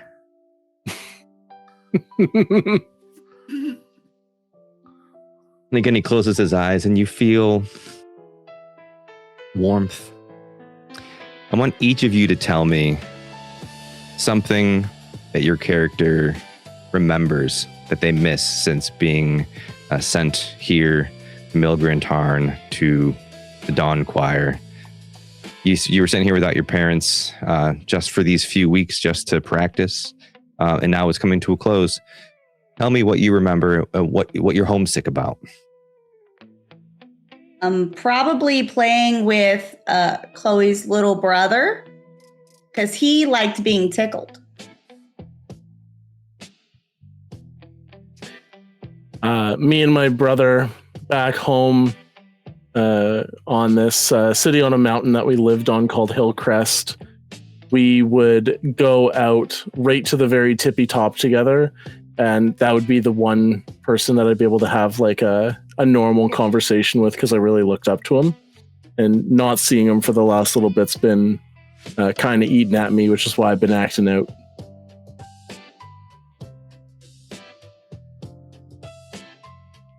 Aeryndor? I miss the sound and the smell of the forge. The monotonous clang, clang. When the wintertime comes, it was so nice to go out and gather wood and chop it up and then bring it back in and put it into the bellows. That feeling of wintertime and the smell of the burning cedar was something that I severely miss. And as this mystical creature's arms are around you and you feel this warm hug and your minds drift to this memory of your home that you haven't seen in weeks, you feel a little bit of joy leave you. You each lose a hope. And as you're holding or being held by this sprite, you see him just go, There's nothing quite like hugging new friends. Hey, I've got a great idea. You said you want to build a snowman. What about Cloudman? and you see him sort of swirl his hand in the air as all this like snow begins to spin and twirl all around you, this gleaming sparkly, as each of you start to lift off the ground a little bit, your feet. Well, come on. And he just shoots straight up into the sky, the night sky, as each of you like slowly float up into the sky, past the clouds, till you're hanging above the moon above you, the clouds below, and slowly you descend down to the cloud. And you can stand on it, it's firm. This is pretty cool, right? Oh, this is freaking sweet. Is everybody, even the ones who didn't hug him? Everybody. Everybody went? Okay. I go to the edge of the cloud and look down, and I'm just like, I'm on top of the world. Hey, listen, I know that you said you wanted to build a snowman, but you want to do something a little dangerous? I mean, is it dangerous to where if you follow the rules, it's not dangerous? Or is it always dangerous? Before I answer you, that's where we'll take our first break. Stick around, everybody. We're going to find out what happens with this sprite and all of these children now far too high up in the sky. Oh, God. Remember, you can do ! raffle to join the raffle to win a group action rolls hoodie. And you can do ! donate. Here, I'll just do it for you. If you'd like to donate to the stream, just being here watching donates to Extra Life. Oh, Al, you're faster than I am. Well done. Sit tight. We'll be right back.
Action roll. We're back. Group action roll. Hey, everybody. Listen, all of y'all in the chat are outstanding people. All of my friends here on screen are outstanding people. We have raised, I don't have the exact number, but I do know it's over $100 since starting this stream 2 hours ago. Outstanding work, everyone. Hats off to you. I applaud you.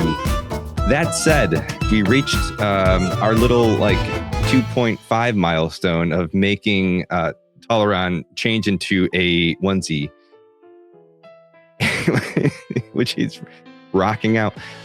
What exactly is the onesie of? Cthulhu. Okay. I see it. I even have wings. It's a Cthulhu onesie. It's so good. There's wings. I love it. And a tail. Nice. If it's cute, does that mean it's Cthulhu? Cthulhu? I don't know why I struggled so hard to say that. Cthulhu. Outstanding. I am a dark god. A woo-woo? When we last left off, all of our Dawn Choir kids had been transported up into the clouds by this sprightly Gringledorn saying, hey, you want to do something dangerous? What was your I know what Peter's reaction was. What was Nara's reaction? Just, ooh, me. No, I'm already scared of heights. Well, we're flying. This is like magic. I don't think I like this magic very much.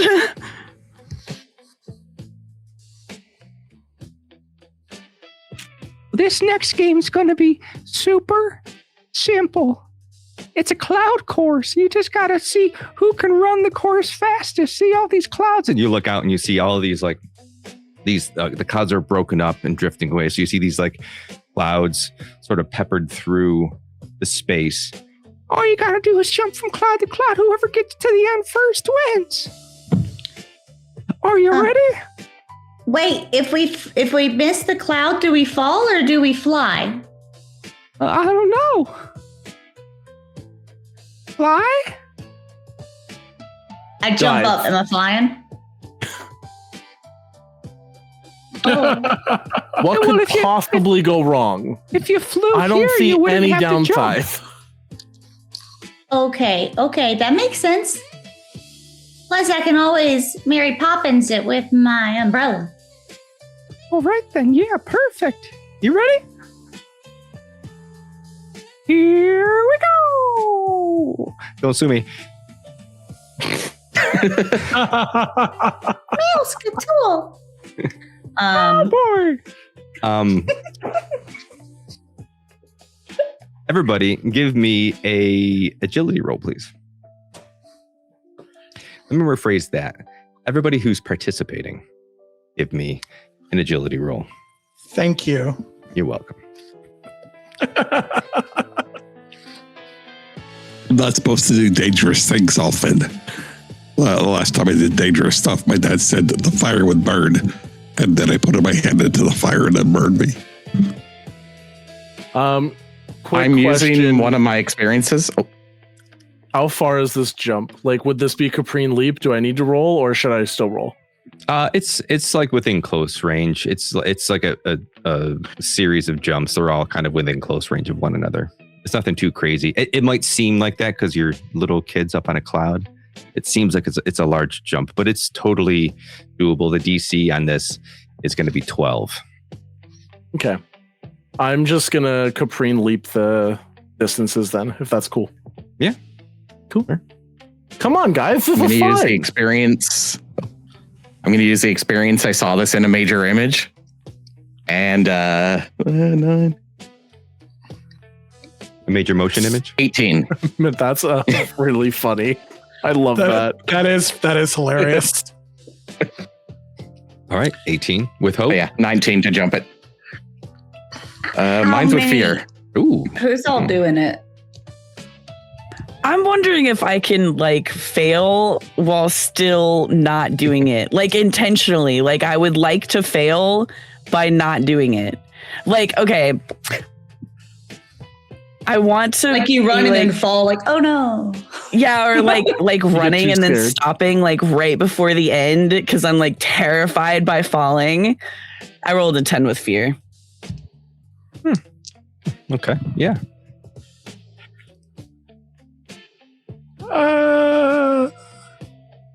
So before we run to the end of this, what did Chloe roll?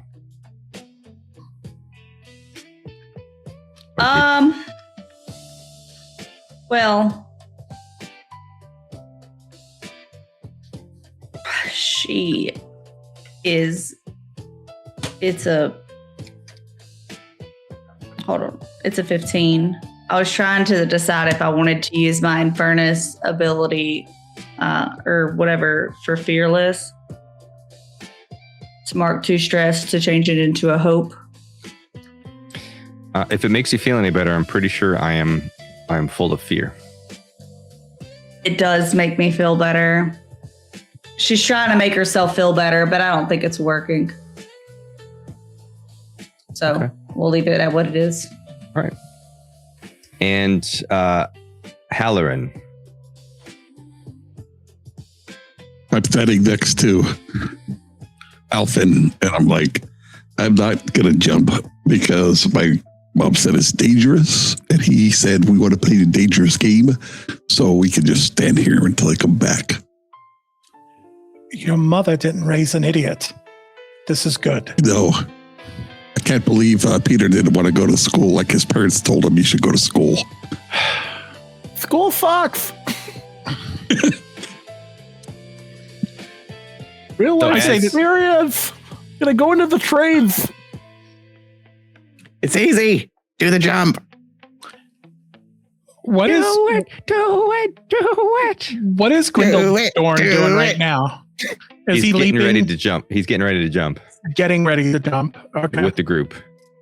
Okay.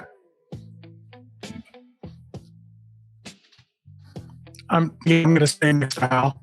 Okay. As you all are jumping or not jumping, so you see Peter just run to the edge of the cloud and just bypass all of the other clouds along the way with his caprine leap and land perfectly. Perfect Wasn't dismount even landing a challenge on the cloud in the far distance. You see Nar, were yours was with fear or with hope? 19 with fear. Okay, 19 with fear and Chloe with fear. So as you're running and you're like jumping from cloud to cloud, and then Chloe's jumping from cloud to cloud. As you reach the last one, you both collide as you land in the cloud, rolling and tumbling. Each of you marks a stress. Emerald. Oh, sorry. Gringledorn. As Gringledorn is running in, oh, here we go. Whoa. You see, like, as he jumps, he, like, his feet go, whoa. Oh my goodness. Like, acting like this is very difficult, but not really. And he looks back. And as he looks back, he sees Emerald run, jump, and jump with their stick, and then fall short and just tumble downward. And you see Gringledorm go, oh boy. And as he's in the air, he goes, he pops confetti. And then besides Elfin and Halloran, You guys better go catch them. and he stomps his foot, and the clouds below you open up, and you two fall. Oh, we're falling? All three of you are falling downward. Oh, goodness. Hey, you guys coming? Uh-oh. Where'd they go? And then I'm right next to tumbling in a cloud. I don't know. right next to the rest of you on the cloud in the far distance. Well, gee, I don't know. Maybe they didn't. Maybe they weren't having any fun. Oh, I saw that coming.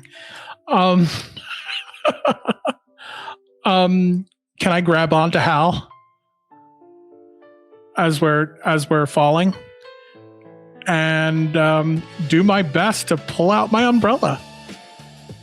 Okay. I mean,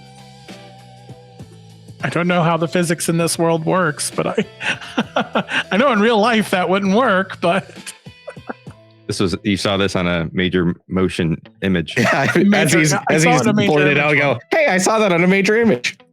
I'm Mary Poppins, y'all. Okay. don't mess So with the mouse. what's Emerald doing? Screaming. That's a vibe. Actually, I think I'm going to turn into a ghost. I think I'm going to mark a stress and turn into my spirit form, and see if that helps me any with like floating instead of falling, because it shifts me into something I cannot speak. Incorporeal. Incorporeal? Yes.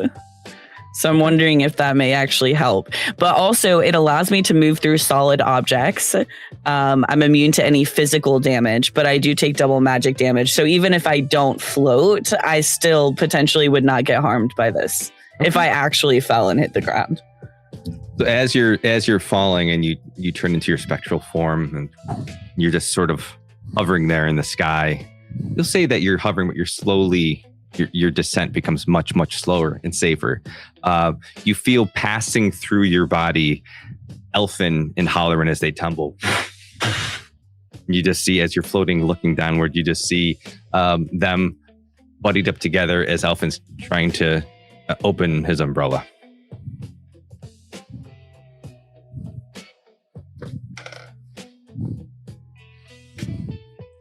Trying to think of something that we have. I have nothing. Don't worry about it, Alfred. Oh, we won't remember how hard it hurts. Oh gosh. What is below them, out of curiosity? The festival. Oh goodness. Aim for the bushes. Oh God. How high up are we? I mean, I'm assuming it's cloud distance, so. Oh goodness. Oh gosh. Outside of very far, maybe?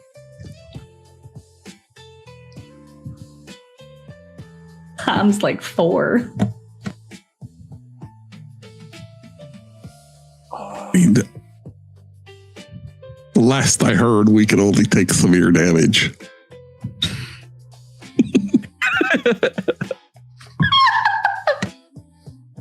So, little metagamey, there is a thing with falling damage where you can just die. Oh goodness. I mean, I'm trying to slow us down with the umbrella. I don't think it's working, but that would be up to Ghost. So as you open the umbrella, Yeah. you feel like a quick tug as you're holding on to Halloran, and then the umbrella turns inside out, and now you're holding on to Halloran and your umbrella that's inside out as you plummet downward. Oh no. Oh no. Does anybody want to try anything? Can I jump after Emerald and like dive for her like a missile to try and grab onto her? Well, they're floating. So Sorry, who was it that was falling? I thought there was one person falling. No, Emerald was falling, and then Gringledorn dropped Elfin and Halloran to go get them. Gotcha. Okay. Then Emerald turned into a ghost in spirit form and started feather falling, basically. So they're falling without any issue. It's Elfin and Halloran who are plummeting to their demise. Or, just plummeting. I would probably say demise. I'm gonna see Elfin and remember the cut I gave him on his cheek. And I'm gonna dive after Elfin. I'm going to take a really deep breath before I do this and breathe out some stress and then just step off the cloud and fall head first like a little missile heading for him. And I'm going to use I'll say that was my battle ritual. Once per long rest before you attempt something incredibly dangerous. Describe which your performer preparations you make when you do clear 2 stress and gain 2 hope. Okay, so we will say that because you were the first to land, and as you turned to watch your friends and you saw Emerald fall, and then you saw Elfin and Halloran drop, that you instantly reacted and you jumped out, forming your ritual. What are you trying to accomplish? Just to reach Elfin? I want to grab Elfin and then use my experience falling with style to try and find some sort of tent or something that looks like it could be soft enough to soften a blow. And just, when firemen set up like the little thing and people fall off the building and they get caught, I kind of want to do something like that with a big tent. All right, perfect. Why don't you, so you have to do anything for your ritual at all, or that's it? My ritual was just a deep breath before I fell. Okay. It doesn't specify like a time or anything like that. And it gives you, what does it give you exactly? Really, just 2 hope. 2 hope. Okay. So as you take your breath and you dive after Elfin, let's say, why don't you give me an agility roll to see if you can catch up to Elfin. Now this is going to be tough, so we're going to make it 15. And then give me a perception roll separate from that. DC is 10. Okay, I'll use my experience falling with style if that's okay on the agility roll. Which is going to be a 17 with fear. Okay. 18, 19 with fear. All right. With my experience. And then it was it was an instinct roll for the other one? Yeah, so instinct to perceive. Okay. Instinct is really good. It's still with fear. 24. All right, so as you're falling, you kind of see an area where there's like some games and whatnot, and on those games you see like a bouncy house, or what would be the equivalent of a bouncy house. These leathers stitched together and filled with air, something relatively soft. You can see this, and with your leap, just after you saw Elfin open his umbrella and it go inside out, you reached Elfin, who was holding on to Halloran. So now you all are in this huddled mass, plummeting to your uncertain demise. Aim for the bouncy castle! Don't worry, we got this.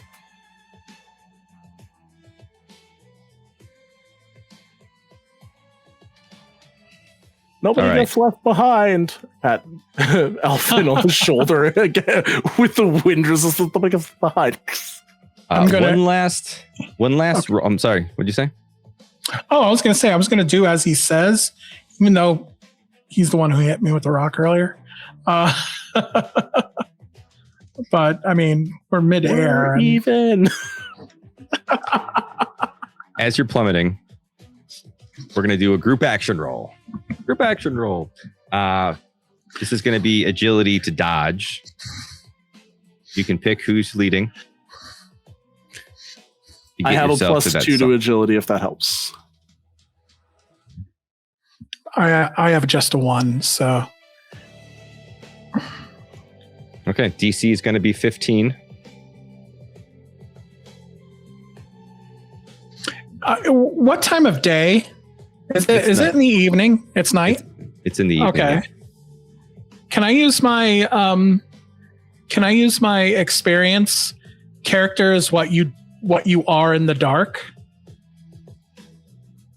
If it's dark outside, how would you apply it? Here's what you are in the dark. I can't justify it. No, never mind. I mean, I know it's dark outside, but no, I can't really define that one. Never mind. I do have a question. Sure. So I have the ability Vicious Entangle, and it's against any target within far range. I'm wondering if perhaps I could use that like around the wherever they end up landing to cushion their fall, or to kind of like pluck them out of the air and bring them toward the ground or something without using the physical damage that they may take. Yeah, sure. If you want to use it as a sort of as a help action instead of an attack. Yeah. Right. Just describe to me what you want it to do, and if it's something that will give them advantage on this group action roll. That would be great. Do you still want me to? Because I usually would have to make a spellcast roll to make sure it works. So should I do that first? Yeah, sure. Okay. We're gonna do that. So I rolled a 13 with fear. And what I would like to do is just as they're falling within the direction of the bouncy house, I'm still within far range of them as I'm falling next or like above them, knowing that I'm going to be safe because I can't hit it. I'm just going to slide through any surface. What I'd like to do is like surround the bouncy house with these kind of vines that just kind of reach up and around. And as they're falling in whichever direction they're falling in, I would like to take them.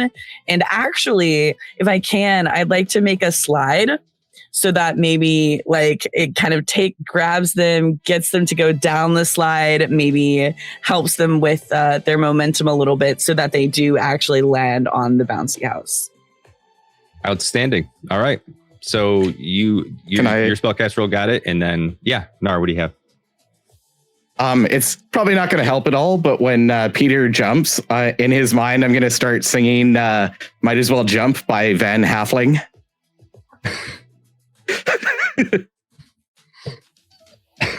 Amazing. Might as well jump. That's it. Okay. Where we at with that group action roll? You all can use advantage for this. You have advantage on this because of the entangle that you are falling into. Do you have the advantage rolled by the person giving it, or do you have it rolled by us?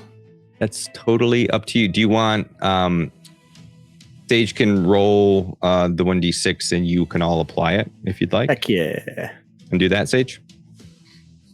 Yeah, for sure. Let me go ahead and roll it. So I rolled a 1 on my d6. Unfortunately. Every point helps. Don't say that. It could be true. Can I use my experience falling with style again for this one? Absolutely, as long as you have the hope. Yep. I got the +2. I'm down to 1 hope now. It brought me up to 3. So wait for your roll, and then Elfin and Hollerin, give me your reaction rolls. Just, again, Elfin the DC got- 15. This is at advantage, correct? Correct. Yep. Elfin got a 26. 26. Wow. Okay. 12 and an 8 Can I and a 5. use my advantage or my experience? I get knocked down. Absolutely. Only if you sing the song. Might as well jump. Wait. I get knocked down. And I get up again. All right. Stop. Hammer time. So we're at +1. +1, 13, 14, 16. Ooh. Outstanding. +1. 15 would have made it 2. But that +1. Outstanding. So you're +2, Peter. Amazing. Am I good to roll? Good to roll. +2 on top of whatever you got going on over there. Wish me luck. Okay. 17, 18, 19, 20, 21 with fear. Plus whatever you said. I think you said +2. Mm-hmm. 23. Outstanding. That's my lucky number. Describe to me as a group on how this whole thing transpires. We already know about the tangling vines coming up and making a slide. The group that's falling, how do you land? How do you hit? I'd say because I rolled with fear, when we hit the slide, we go into a weird roll, just this massive bodies that all kind of like shoot off the slide into this bouncy castle. My guys just head over heels, just face plants into it. I'm going to hold on to the group for dear life as we kind of tumble down the vines. I'm holding on to Hal. I'm holding on to Peter. And as we tumble, you guys notice that I'm shaking. I'm extremely scared right now. So I'm Peter, grasping. you know what? I could see your house from here. Yeah, it's on top of a mountain, really far away. Yeah. So as you all, again, as you fall and you wrap up together and you tumble down this slide and you sort of skid across the snowy ground at the very end of it. And then Emerald follows behind slowly, gently. They just gracefully touch the ground. There you have it. You survived. No damage taken. 2 fists in the air, and I go, "That was awesome!" And from up on the clouds, just yelling at you in the sky. Your turn. Ringledorn is standing next to Chloe, and he just goes, Well, that was really dangerous. Somebody should have warned us against this. This was really dangerous. We should get down now, right? Okay. and then the confetti as you all appear on the ground. Well, that was awesome. Good job. And he goes to give Peter a high five. Oh, I go for it. Yeah. All right. We having fun? This is fun, right? This is fun. Can I whisper? For fun. Yeah. Can Chloe do something? Yeah. Okay. Cool. She's going to take her umbrella. She's going to hold it close to her chest. And she's going to sing a song. Which I guess I can sing. You ready? I'm going to sing in a kid voice. Okay.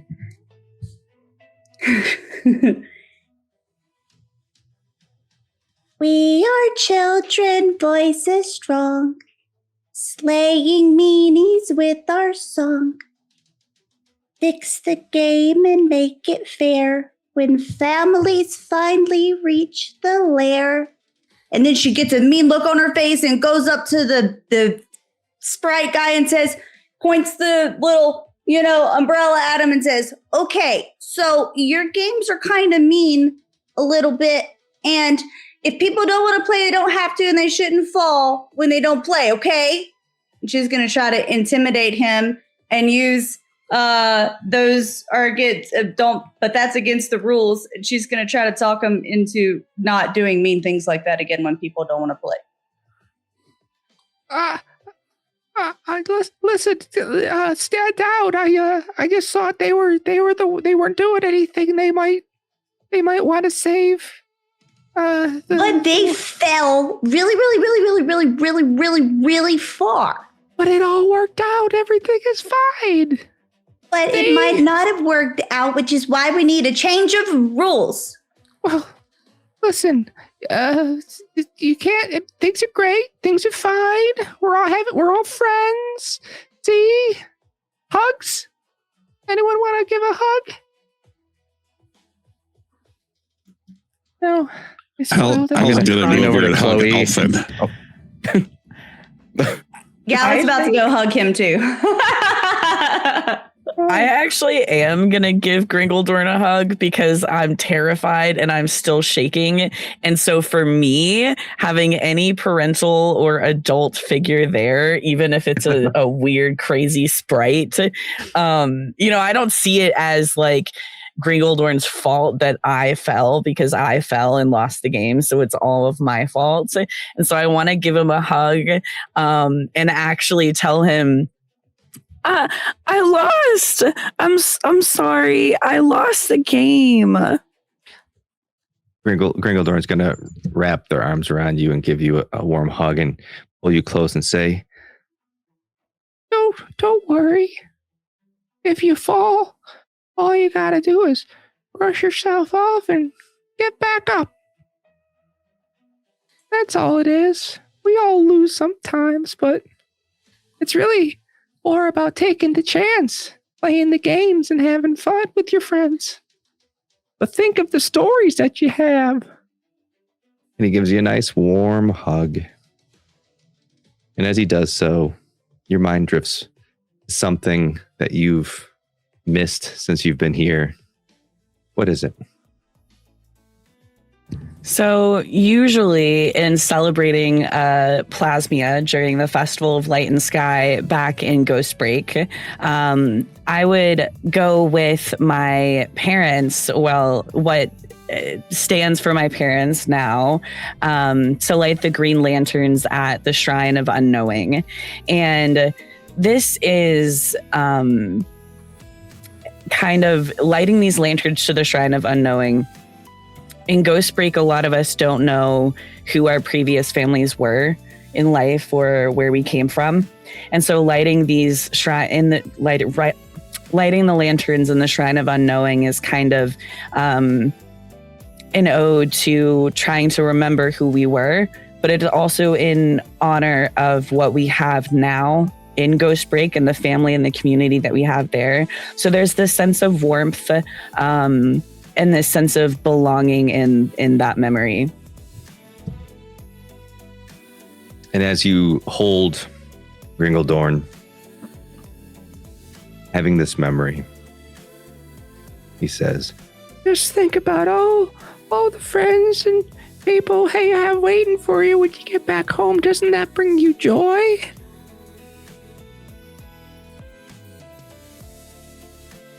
I want to see my dad. I miss my dad. Yeah, he misses you too. and in that moment, you just feel a little sad. And you lose a hope. And as you do it, Gringledorn just goes,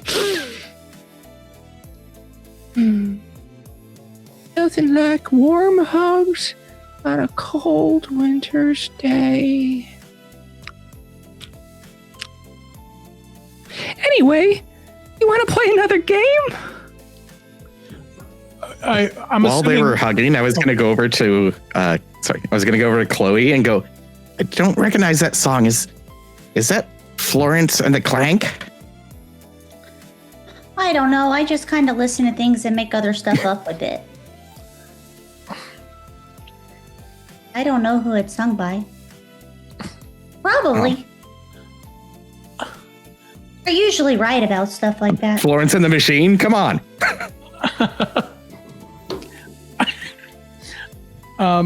Yeah. Chloe, that was a beautiful song. Did you just come up with it now? Well, yes and no. I changed the words because you said you were taking our families to the lair. No, I'm fixing, like you were fixing them. I loved it until you got all like scary with your thing. Pokies. Well, I don't like my friends almost dying in front of me. You know, it's a little upsetting, and I was already sad. And then I had to think about all of them dying, and it made me more sad. Okay. I've realized a really big conundrum. It's not mischief if there's people around to not give me trouble. So I'm kind of sad now because we're just not going to get in trouble for anything we do. And that takes the fun out of it.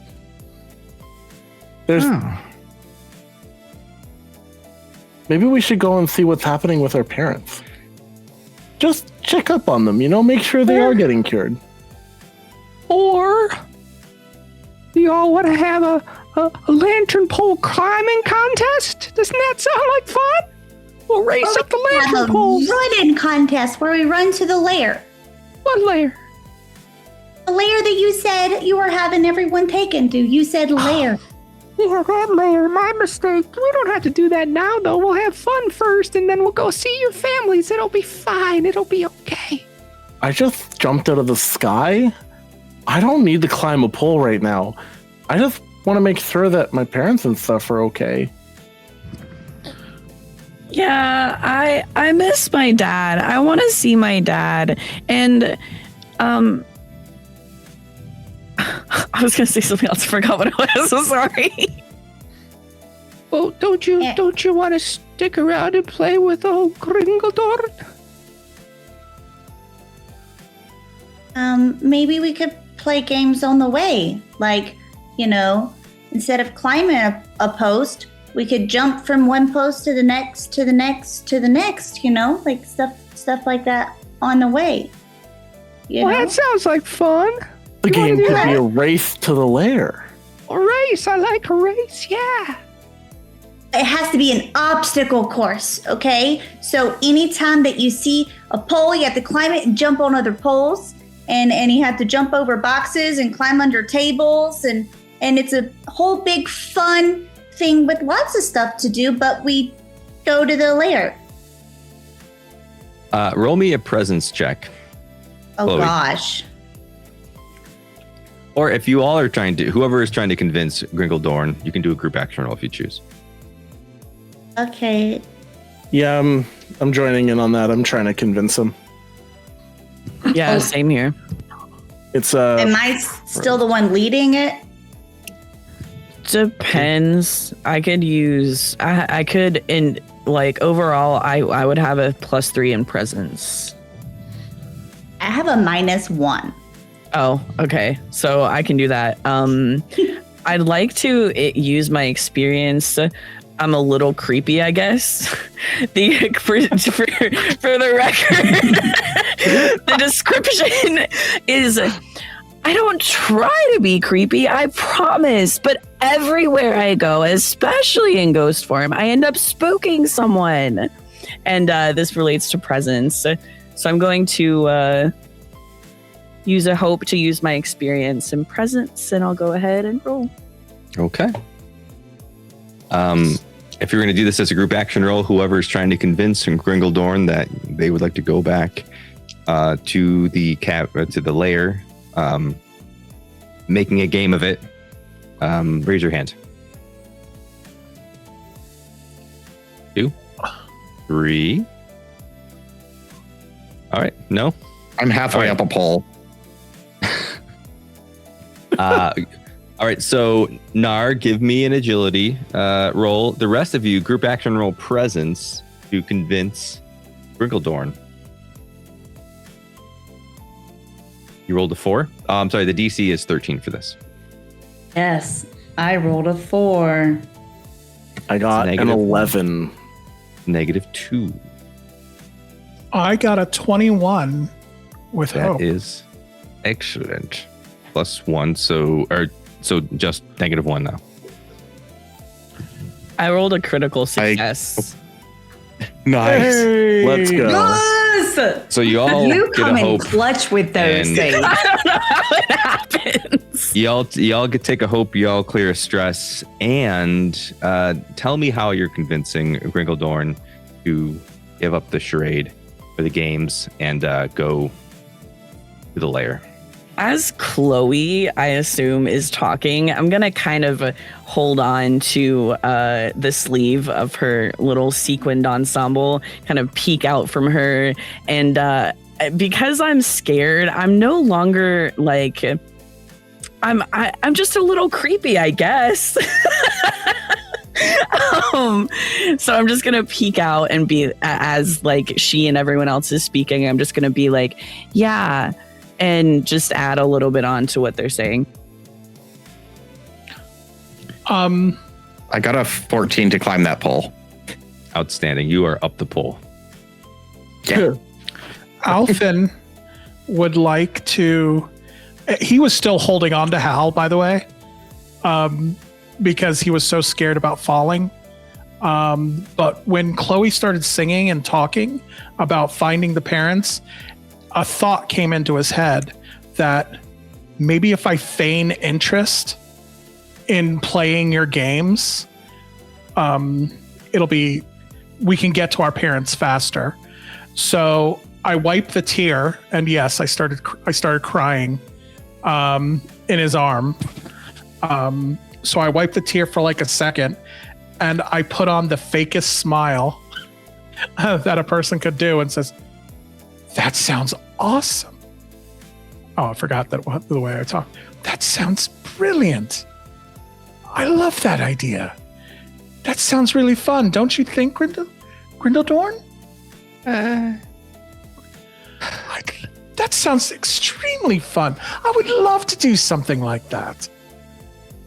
Obstacle course. Obstacle course.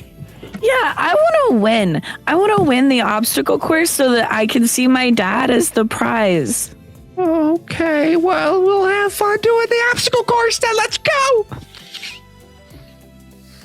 So you're creating the game. Does the obstacle course start at the top of the lantern pole? Yes. All right.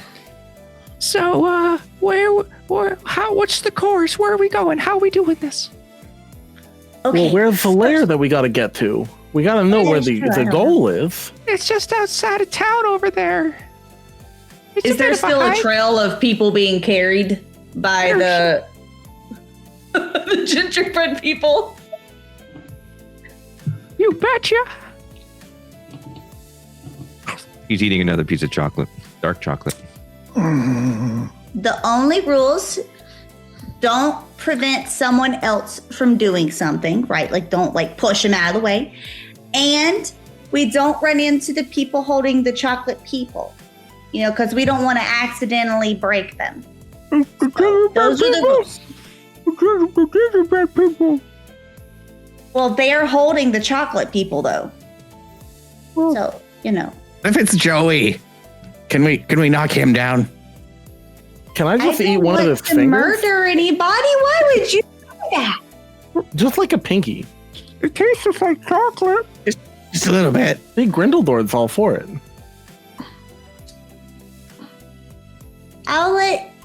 Let's no, we're not eating people, okay? So What? No, it's chocolate. squirrels. Ready? So, Go! Okay. So in this course, I'm going to need to for each of you to give me an agility roll.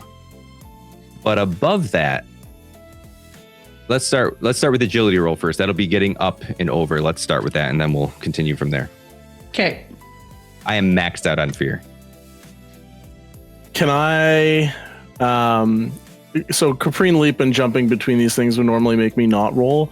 Can I, like, if I'm going as fast as I absolutely can, would I instead be able to get like advantage or something? Yeah, or do you want I me would to just say- go flat roll? I would say do an agility roll still, but roll with advantage. Makes sense. That's a 21. Ooh. I also 21 rolled a with- 21. Nice. Goblins, this- go! With What is 22. what? With what? Fear. Who all rolled with fear? I did. Here. I did. Fear. Of course, I'm full. I can't. All right. All right. And what Elfin get? Alphin got 16 with fear. 16 with fear. 21. So the highest is 21. What did Peter get? Peter got a Frozen. 21. Oh, Peter got the 21. Nar got a 22, right? I got a 14. I had the 21. You had 21. Okay. Then it was Hal that had the Did we lose Peter? 13. 13. chain. All right, no. Is Peter frozen? Oh, he's back. No, Oh, okay. he's just looking at his Maybe dice. Peter was the 22.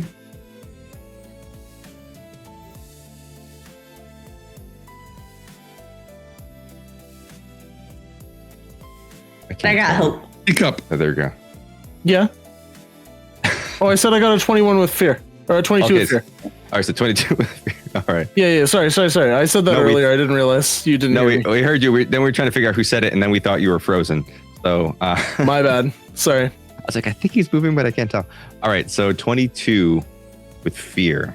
And Nar had a 21 with fear as well, right? So did I. So describe to me the 21s versus the 22, and then everyone else. This is how quickly you're moving. So how does this go down with each of you climbing these lantern pole and then running ahead? We'll start with the lowest number. Who had the lowest? Al? Let's start with Al. All right, let me get my sled. I got to tie it to my back. Okay, here we go. Let's go. My mom said don't touch the pole during winter because you can freeze, but Everyone else is. here we go. So as you slowly like. Who's next? I guess a 16 would be next. Yeah. Okay. Yeah, I'll continue climbing as well. Right behind him. Probably utilize maybe grabbing onto the sled as we're climbing, just to make sure. I'm not extremely athletic, but You're kind of pulling on and pulling a hanging around little while you're bit. Yeah. climbing up. Outstanding. Chloe? Well, her sequence, she's trying to not mess them up. Some of the threading that she did isn't very good. So, she's trying to not, so she's like being super careful because the poles are decorated, and she doesn't want to lose any sequence. So she's kind of just like, she's more like going up the pole like this instead of straight up. So I only rolled a 14.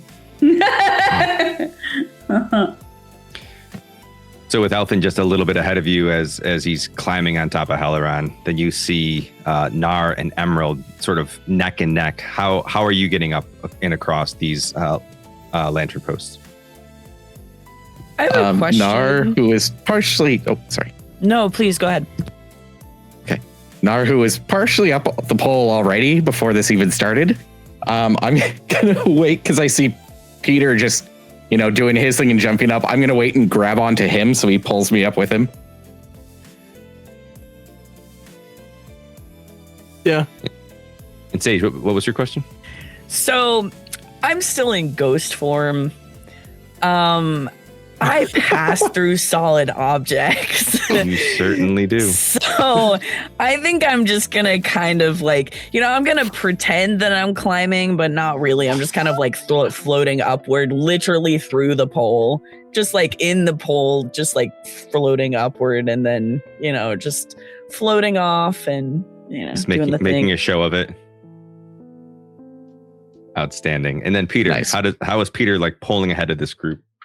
Yeah, so I start off helping out my friend with getting onto the pole. One big leap up, the snow just out from my legs as I jump up. Get him up on the pole, and then I go, "See you later, friend." And I just start jumping, almost Naruto running on these poles, just 1 foot, 1 foot, 1 foot. At one point I slip and just grab a pole and do a trapeze swing. I did roll with fear, almost lose my balance, do a cool flip, land on the next pole, and just keep running. Just 1 foot, 1 foot, 1 foot. You gotta catch up, everybody. Come on. So as you're just running, just foot after foot, you see Gringledorn just next to you, not even running, just sort of arms out, moving his legs, but not actually touching anything. Just, and as he's running next to you, he's like, Don't you just feel free? This is what life is all about. No rules. Just the wilderness and the wind in your face. Right? Doesn't this just bring you so much joy? Well, just taking steps and just casually having a conversation. I kind of disagree. Rules are fun to break, and I think that's more of the point of life. Without structure to break, it's not fun. You need structure first, I like breaking stuff. and as he says that, he turns and trips you because you rolled with fear.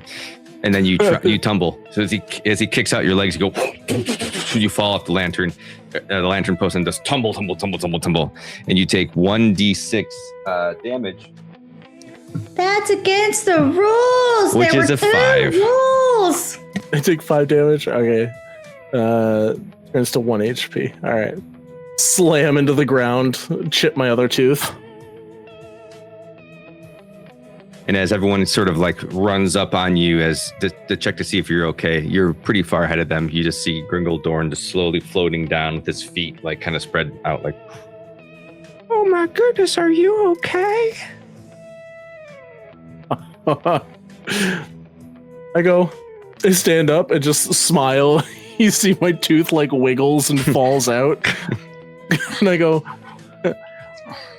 yeah, I'm fine.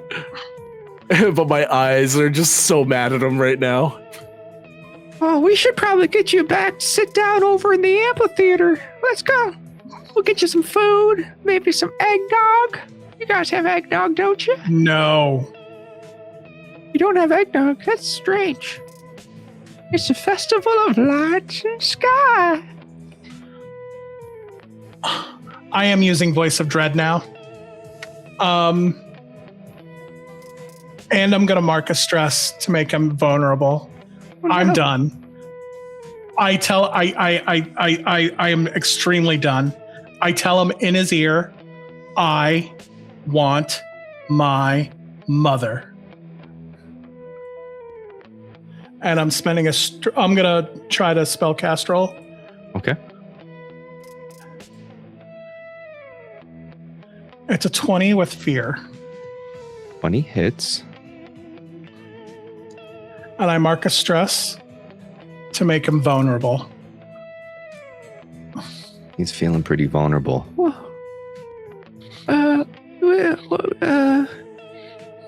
What was your mother's name? They're not labeled, but I could go see if you don't want to play with me. I guess I understand. Been so alone for so long. Whatever you want, I'm go gonna back go to your hug him. mom. Gringledorn? Yeah. He plants his head on your Does shoulder. Does it seem like crocodile tears or Bloop, bloop, bloop, bloop. And as they hit the ground, they turn into gumdrops.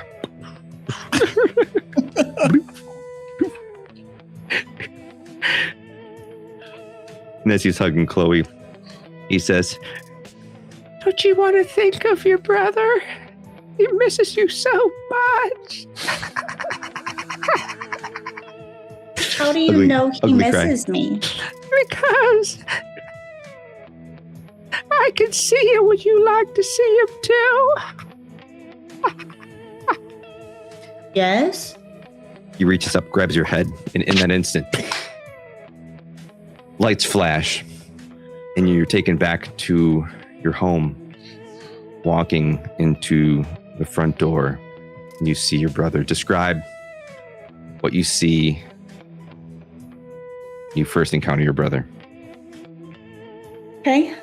So there's a hearth with like a rug made out of like animal skin, like leaves and stuff like that. It's a little rug. It looks like it was handmade, sort of.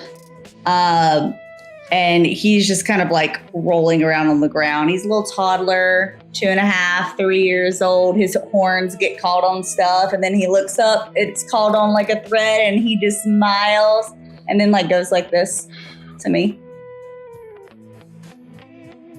And as you see this, you go, you're back in that moment as Gringledorm's arms are wrapped around you. Wasn't that nice to see your brother? Didn't that just bring you joy?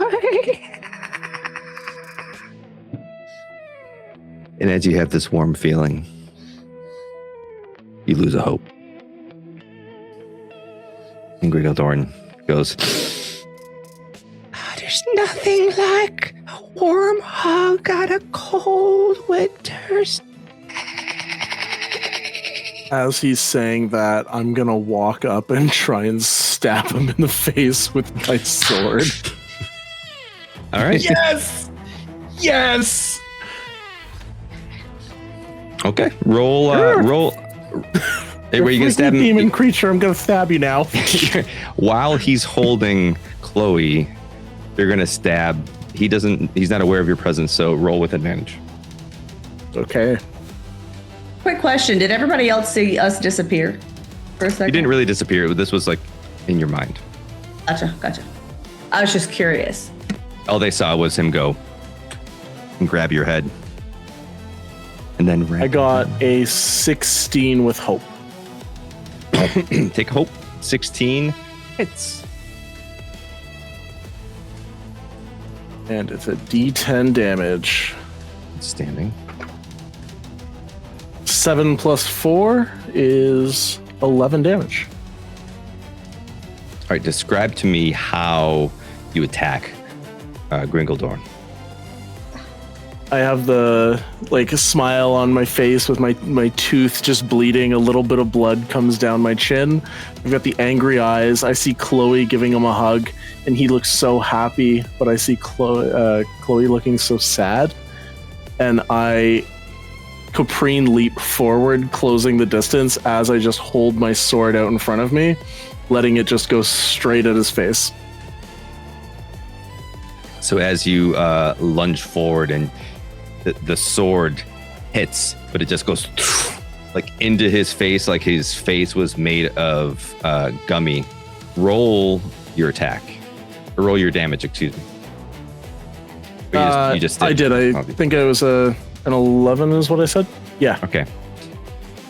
So as you push your sword into this gummy face of his, he has an innate ability to absorb some of that damage, which is a 1d4. He reduces that by 3, so he takes 8 damage.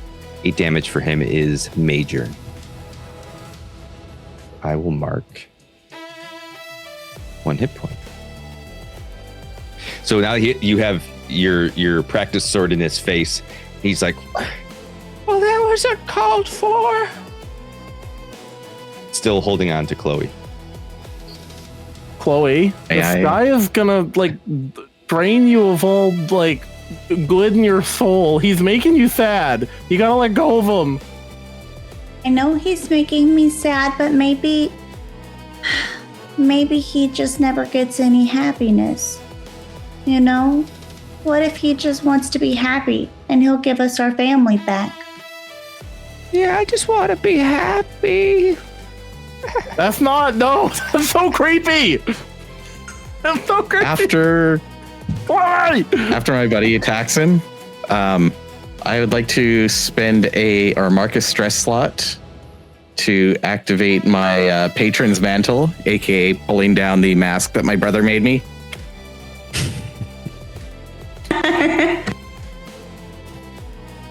And then I'm gonna pull out the spear that he also made me, flip up the knife that he strapped to the end of a stick, and I'm gonna go for an attack too. All right. Roll your attack. Just for the point of reference, because again, when we do this theater of the mind, it's all just narrative. Where do you see your individual distances away from this conflict? As you've come and like checked on Peter who fell and Gringledorn's hugging Chloe. I probably would have been next to Peter, being So like close to very close. Yeah, because I was higher up on the All right. So yeah, I was higher up on the leaping list, so I was probably one of the first ones to get to him. So I would have been right next to Peter. And that is a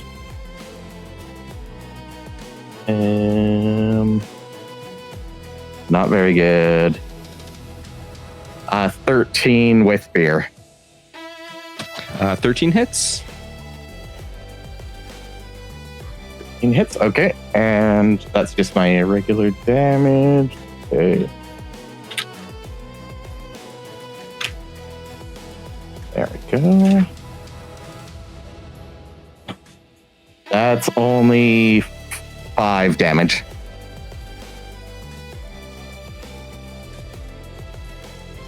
Which he reduces by 1. So describe your attack to me. So yeah, while he's kind of distracted talking to Peter, I'll get off to the side and again trying for a headshot, but probably catch him more like in the arm or something like that, or like in the shoulder. Okay. So as you catch him in the shoulder, he's like, I'm not having any fun anymore. You guys are being mean. That was with fear, you said, right? Yeah. Oh, I didn't. Yeah, hold on. And I'm just going to say, take us to our parents. Take us to your parents. He says back to you. Sorry, I need to get my... After the crash... Oh, I don't have it. I can't... I can't take fear because I got too much of it. But I do need my counter controller up, so... all right, great. So now it's Gringledorn's turn. Gringledorn's, excuse me. Okay. So as he like sort of lets go of Chloe, he's like, I don't think I like you anymore. You guys Chloe doesn't let go. You guys are really mean. he's going to actually, well, you both of those hit, right? So gonna spend a fear to clear vulnerable. You both should have been rolling with advantage. I'm sorry, I forgot. But you both hit, so it's okay. Right. And he's gonna try to get out of Chloe's grasp. Chloe, can you roll me a strength check? Sure. She wasn't trying to hold him in an aggressive way. It was more of a still kind of like sweet way. Oh, okay. He's trying to get away from you. Are you gonna try to continue to hold him? He can go. Okay, he's gonna. Yeah. That's really mean. I'm gonna go find my new friend Joey. And run away. Of course. And as you see, he's running with this like very like exaggerated like run. As And he, Can we follow him? I was about to run after him. can I, he only takes a few steps out until he and confetti. question for you, Ghost. I do have as a class feature attack of opportunity when somebody tries to leave outside of my reach. Outstanding. Attack. Can Before he I runs try away. and do, I'm going to try and do, they can't move from where they are. It's a reaction roll using a trait of my choice against their difficulty. I'd say maybe agility, just because it's like a quick reaction to like, maybe I'll like throw my ribbon out to try and like trip him or hold him there as he runs. Sure. Okay. 9, 10, 11 is what I get. Ooh, 11 does not meet his evasion. So Okay. describe to me how you're lashing out. What's up, Hal? I too have attack of opportunity. Ooh. Oh, are we the same class? Nice. Yes, we are called the Brave. I am as well. Are you really? And we have 2 warlocks. When I sang do. earlier, I was doing my battle ritual. I missed that. That's awesome. Nice. Oops, Yeah, all because the only warriors. stipulation I'm like- was you couldn't share domain cards amongst your individual groups, which was more meaningful when there was the 8 people. Now that you're just a full party, I guess we kind of lost that. I would like to use my experience called Hammer Time. Absolutely. And hit him with my hammer. That is a 6, 14, 16, 18. 18 with fear. It's a reaction roll. Yeah, that's right. 18. 18 hits. Tell me what you're doing. I think he hits him in the ankle. All right, buddy, you can't go anywhere. So is he? And I'm gonna- He's I restricted. can't move from where I am. Yep, Okay. from where he is. All right. So as he tries to run away with his weird, exaggerated run, and he goes to pop, as he's making that final leap, will you wrap him up with? I hit him in the ankle with my hammer. He just hits and he just like hard falls face first. Doesn't even put his hands out. Ow! Stop. Hammer time.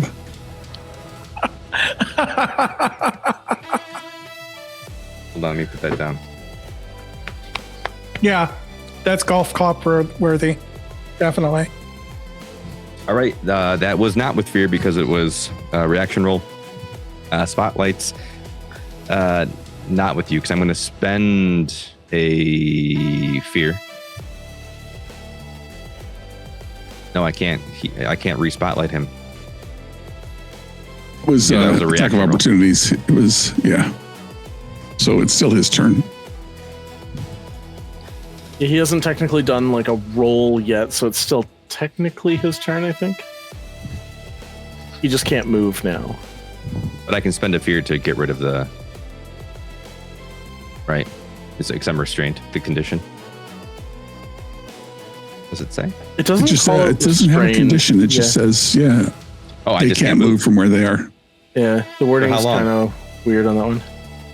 It doesn't say. It's probably for this spotlight. Forever. Yeah, I would think so. Forever.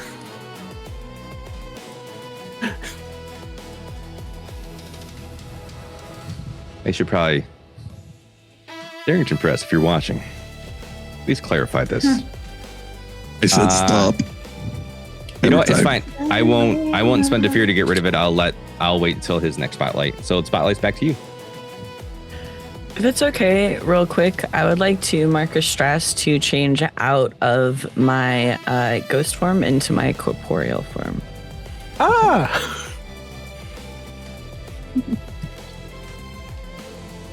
Is there anything that Emerald does when this happens? Yeah, I think so. I think in ghost form, Emerald's presence is a little bit more pronounced, just kind of like really glowy and a little bit like larger in life than they are. So I think they kind of shrink a little bit. They lose their little bit of glow. Their very pale skin turns into paper more than light. Just something pretty simple like that. Outstanding. Before we go any further, I just want to let the chat know there is 15 minutes left to get in on the hoodie giveaway. There are currently 11 people in the running for it. Just type !raffle. And you don't need to be on Twitch. You can be on any platform watching !raffle to join the raffle. And we'll know the winner in 15 minutes. All right. Spotlight's back to you. Griggledorn is laying down on the ground, holding his ankle, sobbing. Can Chloe go over there and then hug him and say, "It's okay. You can feel warm." Oh, thank you. And he'll wrap his arms around you and hold you very, very tight and say, I really don't like your friends. And you'll lose a hope. Okay. No. Did we all hear this?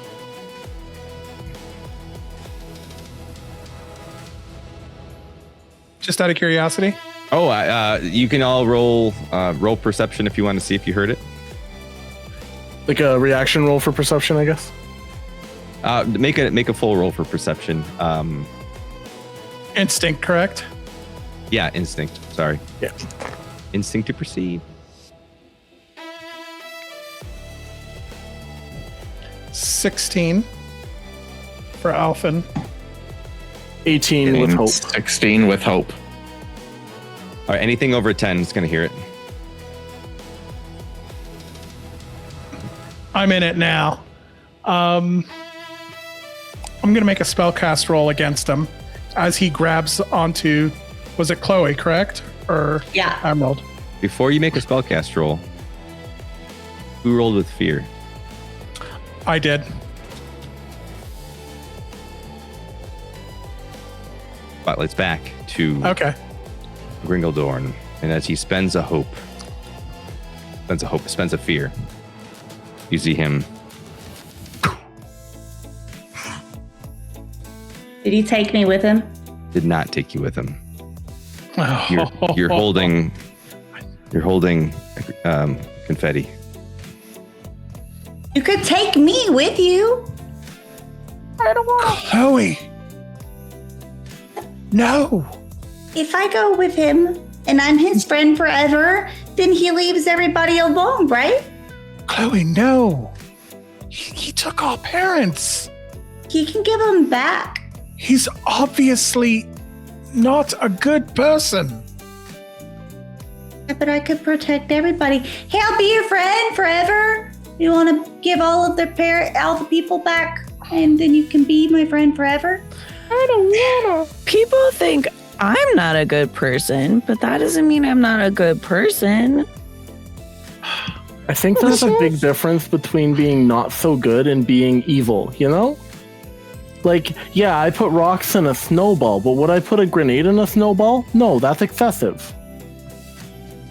No, that would be evil. That would be evil.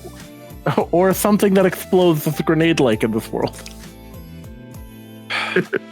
I mean, he's definitely going to run around the halls without a hall pass.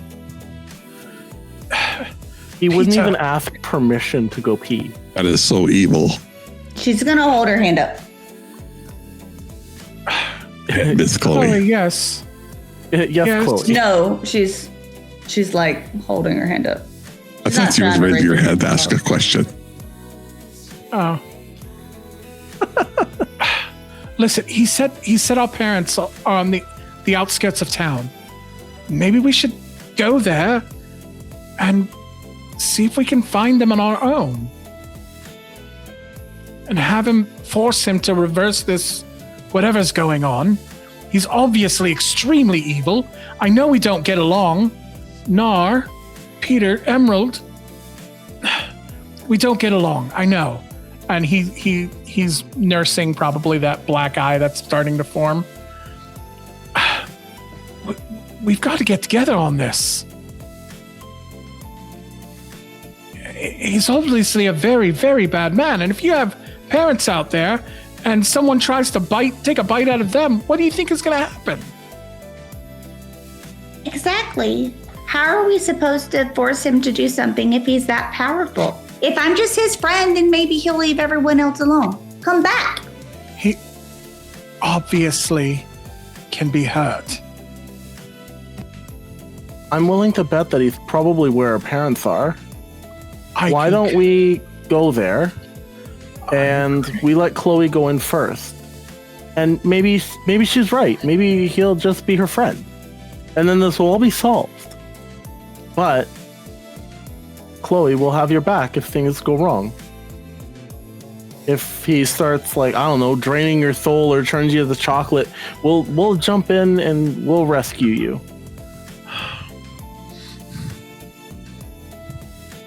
We try both. I say we hurry. Who knows what's going to happen to them?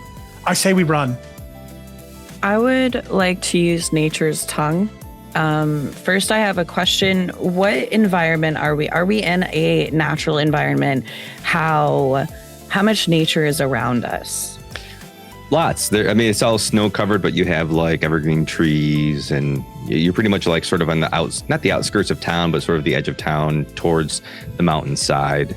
So there's lots of trees and bushes and stuff. So what I would like to do is nature's tongue allows me to speak to the natural world. So I roll an instinct roll, which is has to be a 12 or above, and they give me all of the information that I know. If I do roll with fear, their knowledge might be limited or come at a cost. So I'd like to roll instinct. And if I can, I'd like to utilize an experience called I tell all my secrets to the plants and they tell me theirs. The description of this experience is, I don't really have a lot of friends, but the plants are always willing to talk to me. They tell me all sorts of things, like where the best soil is for my magic, or if a wildcat's nearby. They even tell me other people's secrets. So I feel like this applies. Instantly just side-eyeing. Just and I would like to know I would like to know where our parents are being taken, and that is my goal. I rolled an 18 with hope, which succeeds. It 100% does. So connecting to nature and listening to the whispers, you get a lot of feedback. You hear from the trees that the gingerbread men have been carrying the chocolate statues out of town towards the mountainside. You hear from snow-covered ferns of their passage into a nearby cave. You hear from some fungi in the cave. They're being held deep within a cave in the north of town. Just taking a note real quick. So I'm gonna turn the party. Yeah, I know. I'm gonna turn to the party and say, the plants told me that apparently there's like this creepy cave that's to the north of the town, and there's like a passage to the cave. It's on like the mountainside, kind of toward the mountainside. So I know exactly where to go if we want to go find our parents. I thought we were just going to follow the gingerbread crumbs. That would have worked too. Emerald, do you know where this cave is? What did you say? Emerald, do you know where this cave is? Have you seen it before? Have I seen the cave before? Or known about it or at all from my nature's friends? Give me a knowledge roll. Let me know if you've been here for 2 weeks. Have you ventured out of town to? I rolled an 11 with hope. I would say DC would be 10. So yeah, I would say that you're familiar with the area of the caves, just from like your nature walks since you've been here. Makes sense. So I'm gonna answer Alphen and say, yeah, of course. I've been everywhere around here. I can take you to it. I kind of want to see my dad. I think we all want to find our parents. Please, let's go. And I start heading north, and I'm actually pulling Emerald. I'm actually pulling Emerald. It's like, come on, show me, show us. Stumbling along next to you with my little walking stick, trying to I'm so short, trying to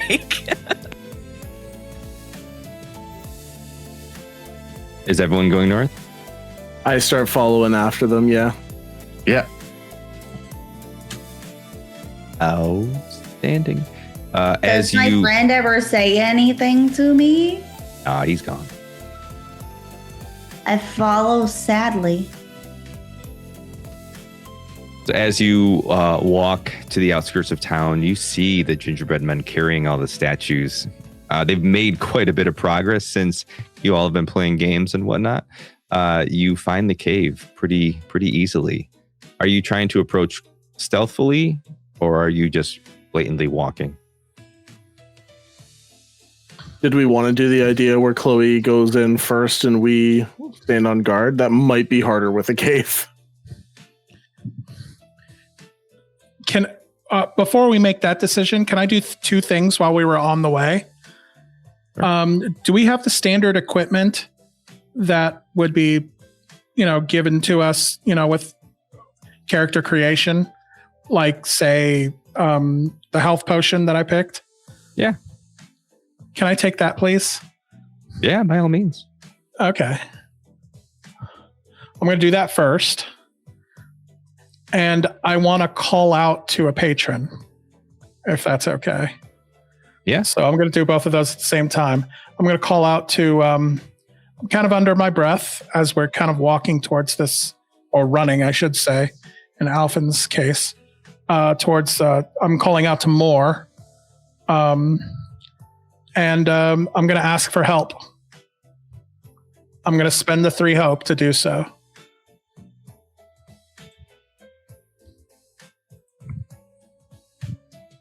And I got 4.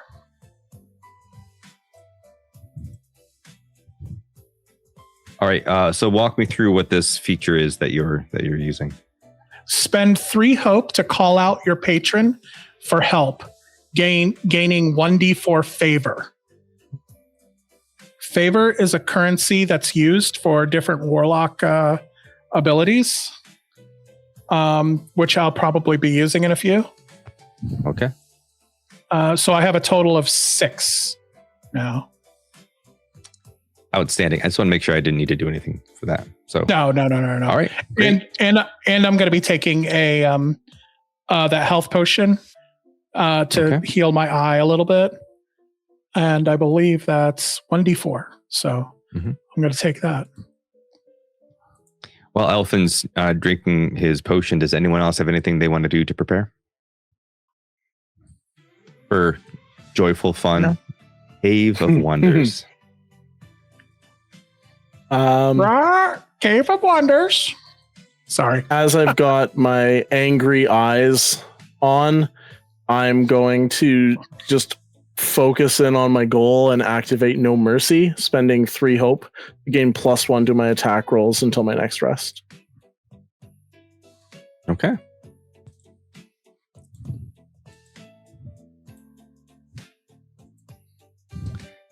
Anyone else?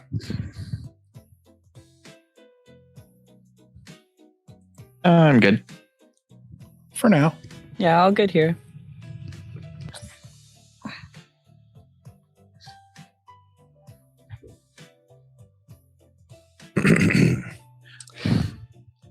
The games ran long, the laughter loud, Though something thinned this festive crowd.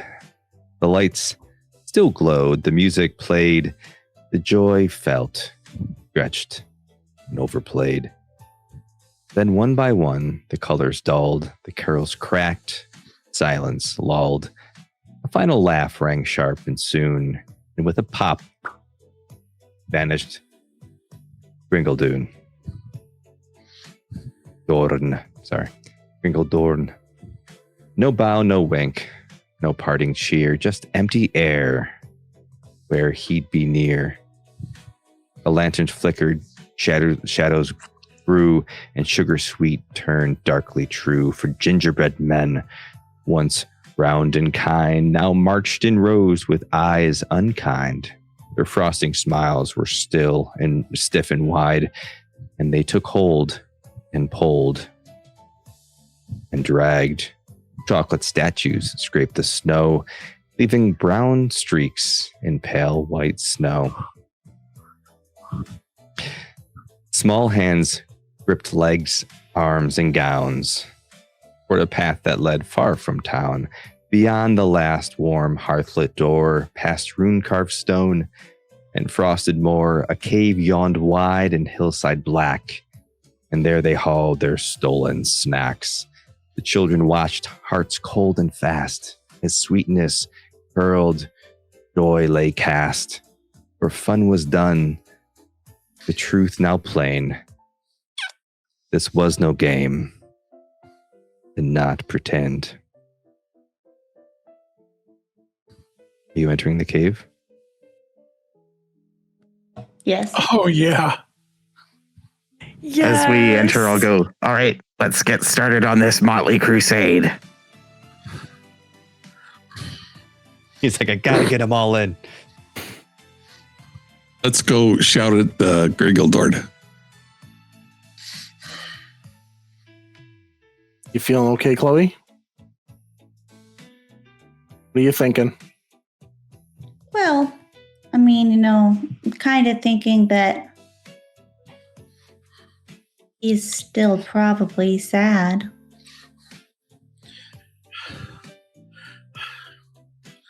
But also, he's dragging all of the people, and they're probably losing inches. Can you imagine coming back shorter? We're already pretty short. That would suck if we came back shorter, yeah. I know. Describe. Sorry. Go ahead. Go No. I was going to say, as you walk through this dark cave, describe the feeling of the group. You can't see any light ahead of you quite yet. Maybe a small flicker in the distance as you're moving through this cave unknown. You hear the scraping of gingerbread against stone. Didn't mean for that to rhyme, but it worked. And as you push through this open cave, what is it that you feel for your parents you hope to save?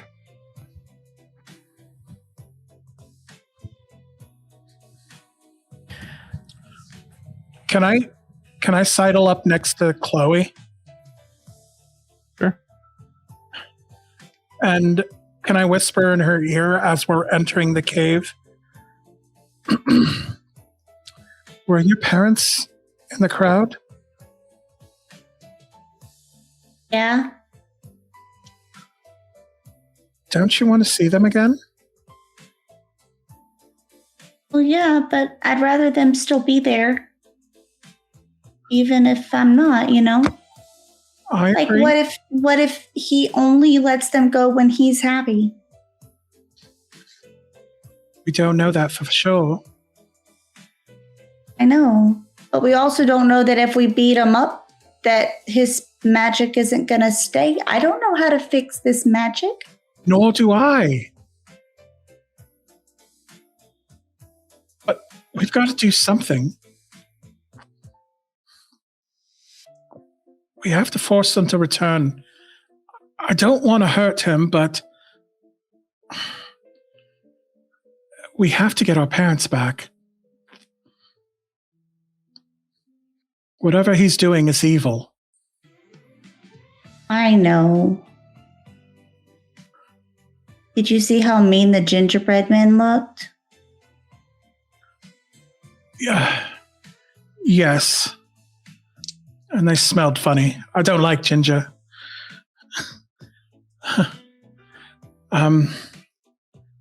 It'll be okay.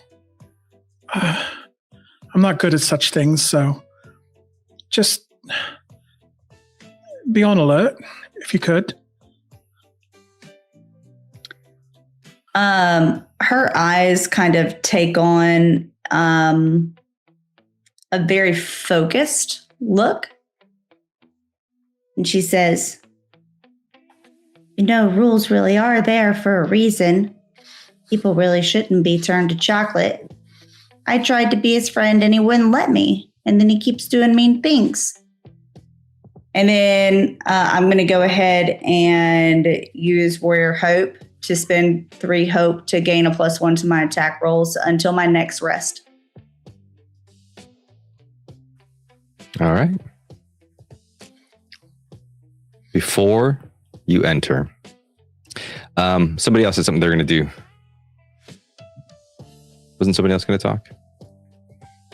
I was going to go and talk with Halloran's Nar, gonna- but it's just role A play. couple other people were. All right.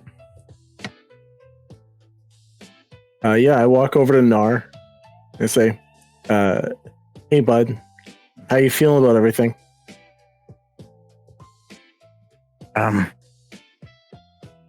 I don't know. I liked him and then I didn't. And I liked him and then I didn't. Now I really don't. It's, I get it. I liked him and then I didn't. It was really cool when he brought me to the clouds, but then he tried to kill people. It's not, that's, maybe it was something about the chocolate. I just assumed that our parents would be okay and our friends and stuff, but I'm getting a little worried. Yeah. Maybe this My one brother time was you and in there me, too. maybe this one time you and me do the right thing. We go back to having fun later. Sounds good. Glad I'm you're my gonna friend, put my bud. fist out. And I give a proper fist bump. No turkey. You could have snailed it, though. All right. Before we go any further, does anyone need a break? We are going to pick a winner. All right. Ooh. We're going to take a quick break, but before we do, gonna pick a winner. Here we go. Just so you know, I entered it. Somebody on YouTube tried to join and they couldn't. Kelly. So if I win, it's Kelly's. Just so you know. Here we go. Gonna winner. Nocturnal Wolf Dog. Congratulations to Nocturnal Wolf Dog. You got yourself a group action roll hoodie. Either DM me here or get me over on Discord. Discord is in the chat. I will send you a link for your free hoodie. Hopefully you're still here. And if not, hopefully you're in our Discord. I can just send a message, can I? I'll reach out. All right. We're going to drive this thing home. We're almost done. Sit tight. We will be right back.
And we're back, everybody.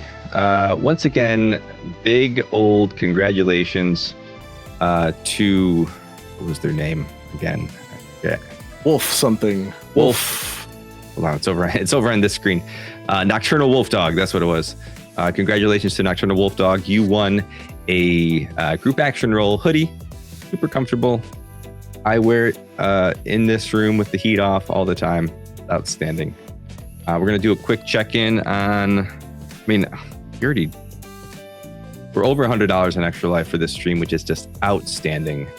Thank you to everyone for their generosity. All of that's kind of like estimating the bits and everything. There were so many bits, so many gifted subs. Thank you all so much for everything you do. It is amazing. I am humbled and I am so grateful for all of you. For everybody, for everything they're doing. So, that said, the party. What? You should take a look at the stream before you start chatting. Oh my god. Phoenix! What? What did you do? What are you talking about? Oh my goodness. You are insane. Thank you to Phoenix for, is it 50? Oh my goodness. That's crazy. 50 subs. Outstanding. Well, okay. Jeez. So amazing. Wow. And we're getting cheered bits all around. Good job. So awesome. Thank you, everybody. Man, this has been great. Every time I post these on Twitter, Extra Life is always like saying like thank you and like so amazing about giving us feedback. So thank you if you're in the chat. Thank you if you're on the screen. Everybody is so generous, and I can't say thank you enough. I really do appreciate it. This has been. I know I like arbitrarily selected $1,000, but like I never really expected to do more than 200. So like the fact that we've raised so much has just been so amazing. You know what else is amazing?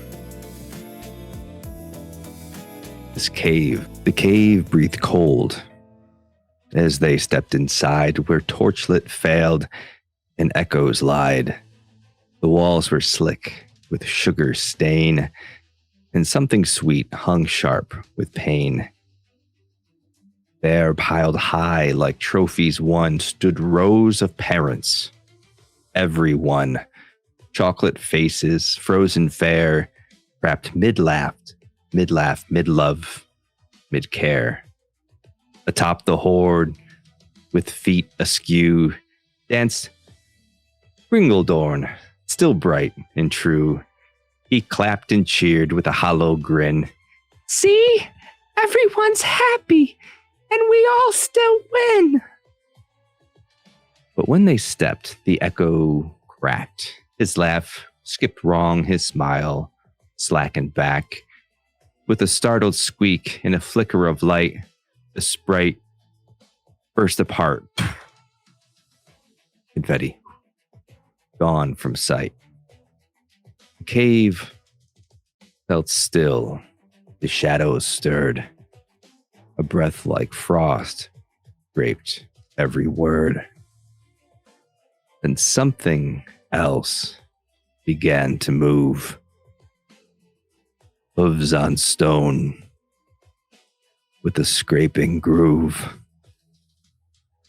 From horned silhouette in chains of cheer stepped the truth they'd all come to fear.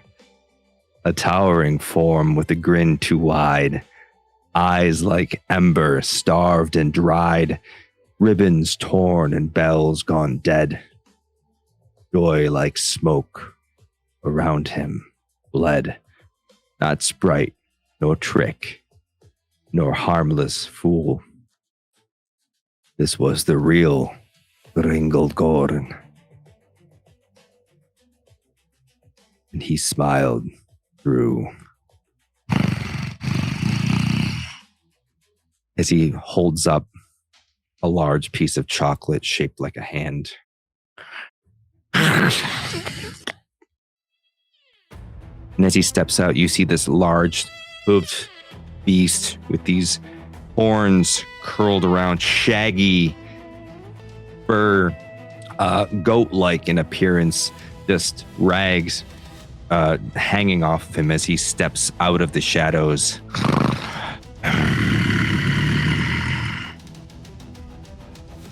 I have waited a millennia. The god, my creator, held us captive in the Rothver. But he left, and the door remains unguarded. And for millennia, no joy to eat, no children, and I hunger. Spotlight's to you.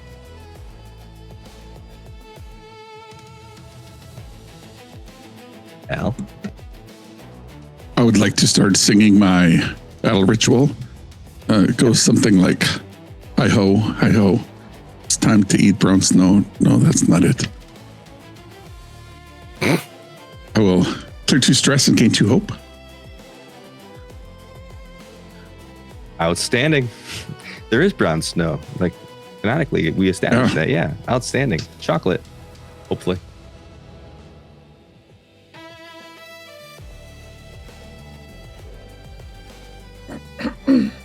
Spotlight's with you. Can I charge at him? How tall would you say he is? He is larger than any of the parents. His form is he's pretty big. Okay. I'm gonna jump and try and land on his back, and I'm gonna try and take my sword and stab him in the neck with it, just screaming the entire time I do it. Okay, roll your attack. You were given a fear in case you didn't notice. Ooh, I didn't notice. Zarian with the fear. Thank you. I will. Can I? Do I? Oh, I can gain a fear. Outstanding. That is a 13 with hope. 13 hits.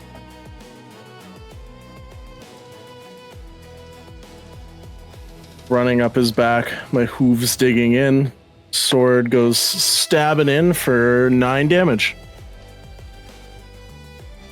So as you run and lunge forward and do 9 damage, explain to me how your character reacts upon putting this practice sword into a real live beast. I will say that as it stabs in, is there like blood that comes out with it? Sure. As Yeah. I stab it in? Sorry, I didn't hear what your answer was. Oh, yeah. Yeah. Cool.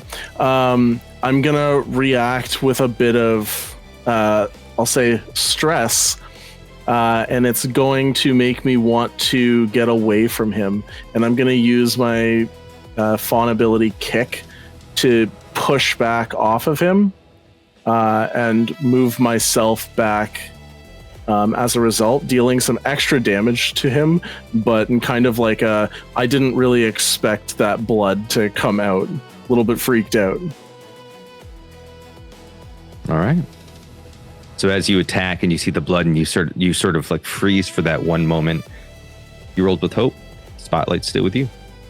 Yeah. It's a group. This one, kick is when you succeed on an attack with a target, so it would go off immediately. Oh, okay. Yeah. And kick pushes back, right? It pushes back or me. So I can choose him to move or me to move. In this case, I'm going to leave him where he is and just jump back with the party. Oh, I got you. Sorry. Which does an additional 5 damage to him.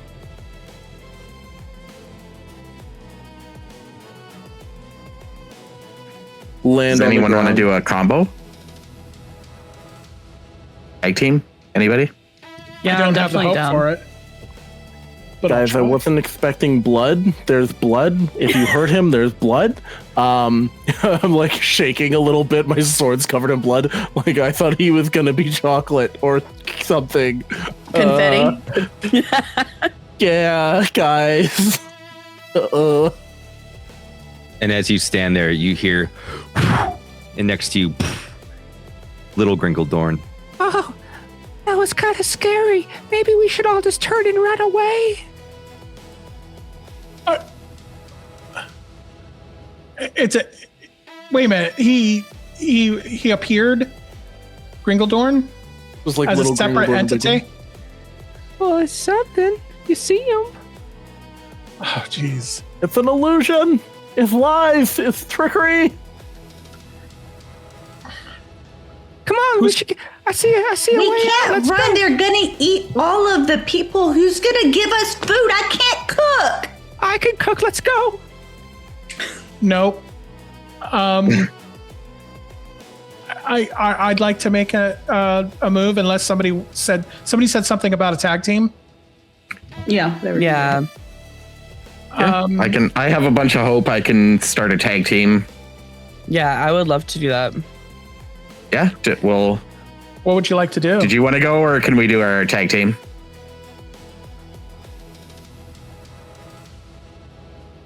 Whoever wants to go. I mean, I'm willing to jump in on one. I don't have the hope right now to do one. Okay. To initiate I think, one. Yeah. So Emerald and I pretty much just have my spear. So I don't know what you have that we can combo with that, but Yeah, I'm gonna work with my jewel staff and my my magic soil over here. okay. So probably, yeah, I will do. Okay, yeah, I'm just gonna do a basic spear attack, and I'll spend my 3 hope to do a combo. So if you want to, I'll try to stab him with the spear, and then you send some magic through the spear or something like that. Yeah, that'd be great. I have one of my sources of magic is soil. So like as you're doing that, I can maybe like throw the soil on your sword and just maybe like it like sticks to your sword and does some cool magic stuff. Okay, so I'll spend that hope, and then yeah, so I'll let Emerald throw the soil on the spear tip, and then I will run in and do an attack. I am going to use another hope to do. Saw this in a major image, and I'm just going to do a running like jump and spear attack like in Troy. What he does, like dodge one way, dodge another, leap, and do the spear attack. And I saw that in a major image. So it adds 2.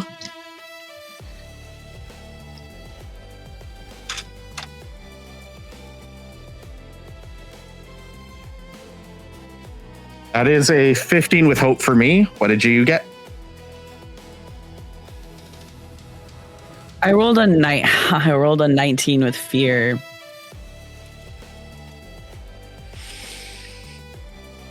Well, what was it? A Like 13 hit 15 with before, so hope. we could take the hope.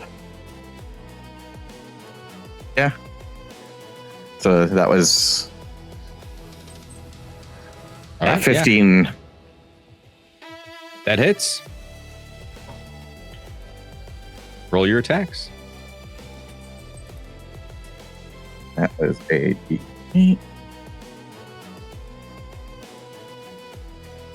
And I'm also going to spend a favor for Deadly Devotion. I just get a +1 to evasion until I take a next hit.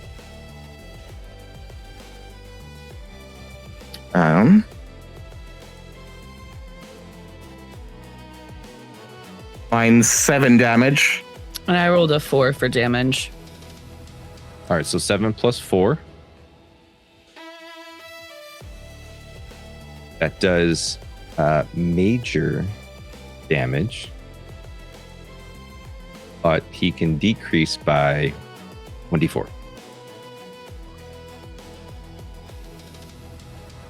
So -2. And that was 11 before, right? -2 is 9, so that does major or minor, excuse me. And that was with hope. I'm gonna spend a fear. And as you perform your attacks, describe your attacks, your combo, how you work together to attack this hulking goat-like beast. As Nar draws his sword, I'm gonna take a pocket full of soil or a handful of soil from my pocket, withdraw it, and throw it on to his sword. And I'm imagining that it like sticks, like little individual grains of soil just kind of stick to the sword to apply the magical damage that I'm doing.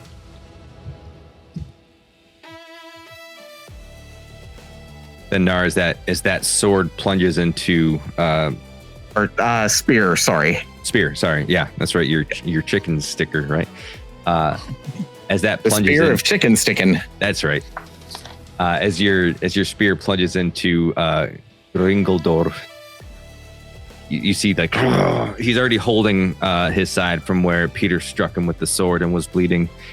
He sort of takes a step back, and you see like the other version of him appears on his shoulder, and he's like, "Are you really going to take that from them?" Shut up! Kind of falls back and holds. I already spent the fear. As he lashes out at the closest person, who I assume is going to be Nar at this point. I'm going to be right in front of him. Okay, so he's going to roll his attack. Oh no! Oh no! Oh no! 19 plus, I assume 19 just hits. Oh yeah. Okay. I'm going to use Danger Sense from my Goblin ancestry, which allows me once per rest to mark a stress that forces you to re-roll any of your attacks, or one of your attacks, that is. Okay. 2. Nice. Nice. So as he, hold on, I got to see what his modifier is. Oh, I'm gonna do it. Okay, so as he steps back and like says those words to his little like illusion of himself, and he sort of takes a swipe at you. He misses. Like, how do you evade that attack, Nar?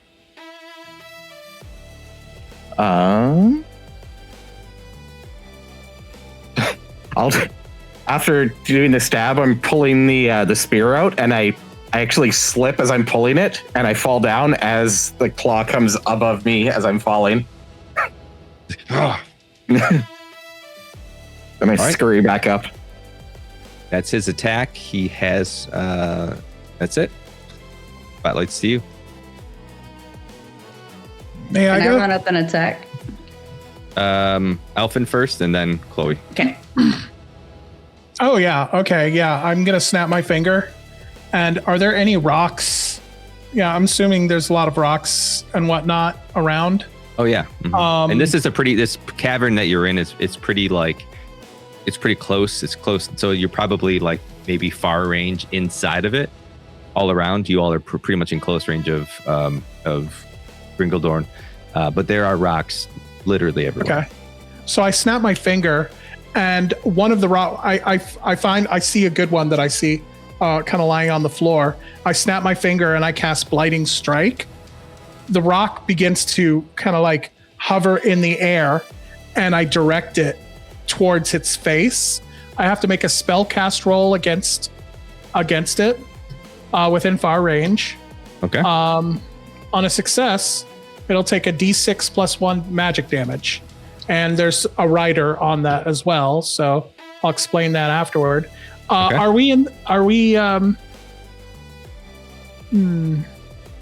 No, I'm not going to use anything right now. Let me go ahead and try to hit. Okay. I got a critical success. You 16. certainly hit. 16. Woo! Outstanding. All right. Oh my take a God. Clear stress. Tell me Thank what you. you're doing. Okay, yeah, I am attacking with that charged green rock as it hits him in the face.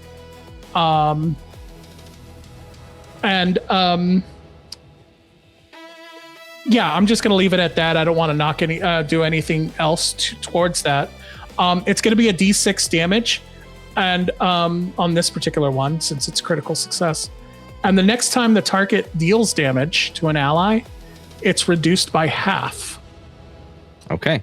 So for your critical damage, you roll your 1d6 and then add that max value to it. You got it. So it's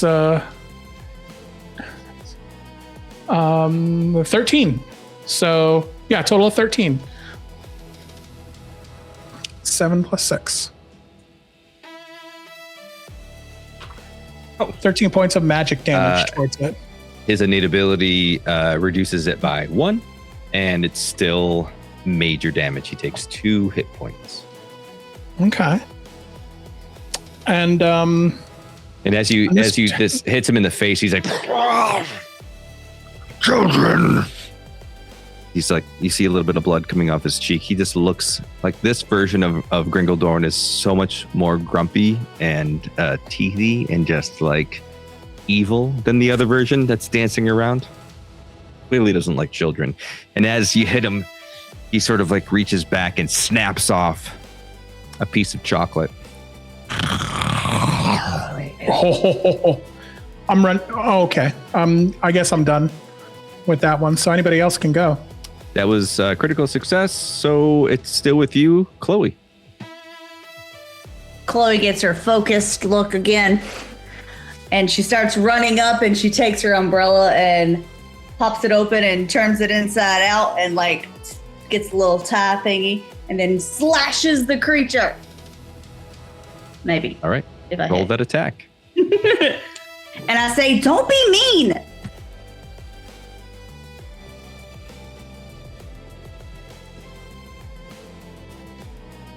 Did you crit? Did you roll 3?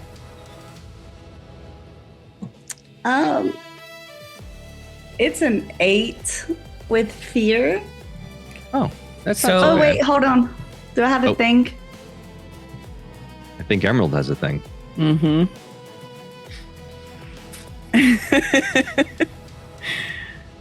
What's your thing? So I am going to use Witch Hope. This is called Witch's Charm. When I or an ally roll a failure with an action roll, I'm going to spend my 3 remaining hope to change it into a success with fear. All right. Wait, You say that again? Essentially, The first part. when I roll it. when you roll a failure on an action roll, Okay. Cool. Cool. Right. So you succeed with fear. I keep my fear, but you hit. So describe to me how Chloe successfully lands this attack and then roll damage. Well, if you imagine a back slap with an umbrella, that's what happens. Stop being mean. Just across the face. 9 damage. Okay. 9 minus 3 is 6. That's still minor damage. Oop. It was supposed to be that way. There you go. All right. That was with fear, so I'm going to take that spotlight back. And as he was hitting the face this way with the glowing rock, and he was getting all upset, and then you slap him across the face with your umbrella, and he's like, Leave me alone! and he just starts to laugh. And all of you need to make a knowledge reaction roll.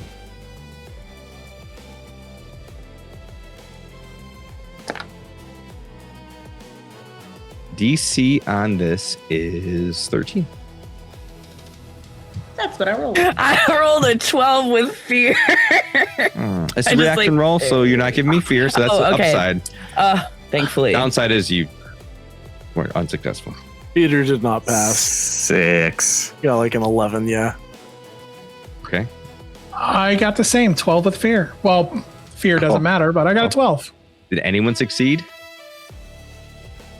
All right. Joke, Chloe. So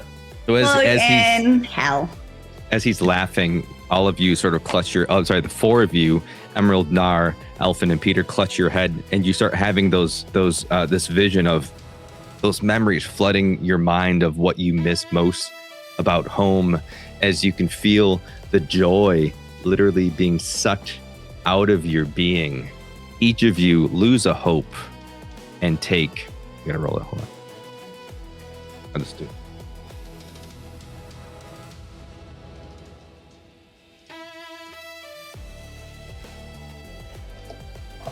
And take 7 damage.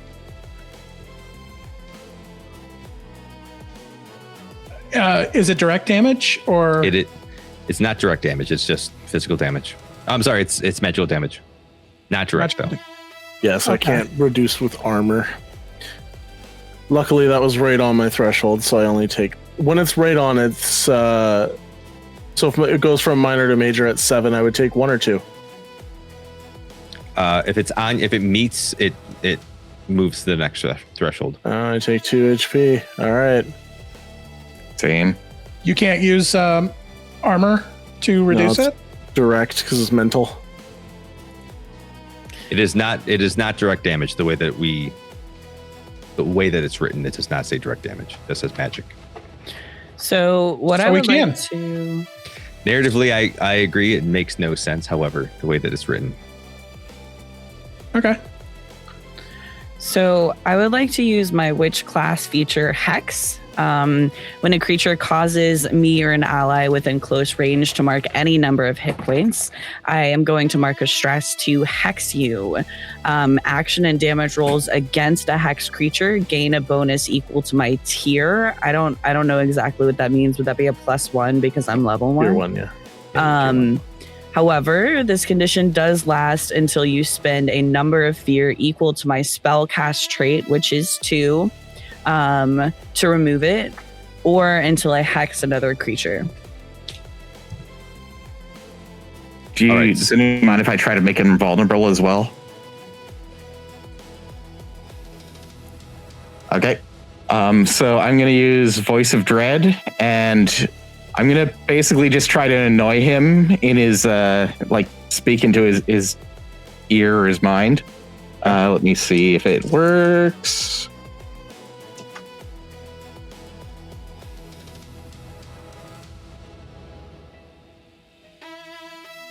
That's a 16 with fear. 16 lands. And what I'm going to do in his head is just hum Sandstorm by Druid. Just to try to distract him and annoy him so he has I love that. Vulnerability. Oh my god. I love that. Okay. Point of order. Yes. His last attack towards us, would that have been halved because of the blighting strike? When was the blighting strike? It was after I hit him. It was before I hit him. The rock. I'm sorry. Yes, absolutely. Yeah. My mistake. Absolutely. Your blighting strike halved his last damage. So you all would take, we'll call it 3. So it's 7, right? Yeah. So at least that'll knock us down. That'll knock us, give us a hit point. So, yep. Sorry about that. If you had to mark 2, then you only mark 1 instead. Yeah. All right. So he's currently vulnerable. Spotlight's still with you. You didn't roll with fear? Roll with fear. Oh, yeah, I rolled with fear. Oh, it is mine. Oh, sweet. So still being... Sweet. Still being vulnerable, he is going to. I was about to do this too, and he's just going to swing his clawed attack at the closest person. Is that still? Well, it's probably Chloe now, right? I am right up on. I just backslapped him with my, umbrella. Yeah, the 2 of us are up there, so either one. Yeah. Mm-hmm. Okay.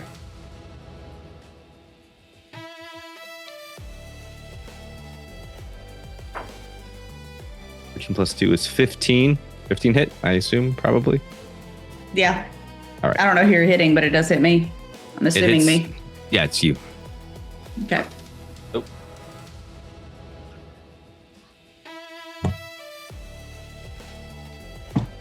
So he swipes at you for 16 damage. That's severe. Okay. So as he, again, just all of these attacks plummeting him, he reaches out and swipes for this melee, grabbing you and slamming you to the ground. You take 16 damage. He is still vulnerable. Not my dress. My sequence. You guys okay if I attack him? Go for it. If he's done, yeah. It's our spotlight, yeah? Yep. Cool. I'm gonna see her get slammed to the ground, and still with my eyes set, my mouth hurting from my missing tooth, gonna charge forward at him. Leave my friend alone! Not even thinking about what I'm saying. Run forward, and I'm gonna try and cut along I'm gonna try and stab into his armpit that's outstretched right now. Sure. Just like Mario jump under with my sword pointed up. Outstanding. Roll your attack with advantage. +1 from Witch Hex. And plus +1 from Witch Hex. Awesome. So that's a 12, 13, 14, 15, 16, 17 with hope. Absolutely lands. Damage is also +1 because of Witch Hex. Nice. So that's 13 damage then as I stab into his armpit and presumably get covered in blood because that's a major place to stab. Ugh. Yeah. So as you stab up and you have all this blood just sort of lash out at you with this arm that's holding Chloe, you feel that grasp sort of release a bit as he recoils back, holding his wound. That was with hope. That was with hope. All right, spotlight's still with you. Chloe, get away from him. Al's going to move forward and he's going to pick up his sled on his arm and he's going to use it as a tower shield. All right, Nice. buddy, you're going down. And I'm going to burn 3 hope to do no mercy. I'm going to give you no mercy. Is that mercy without mercy? I don't know. I'll ask Peter later. All right, buddy, here we go. And I'll move forward and I'll attack him. Okay.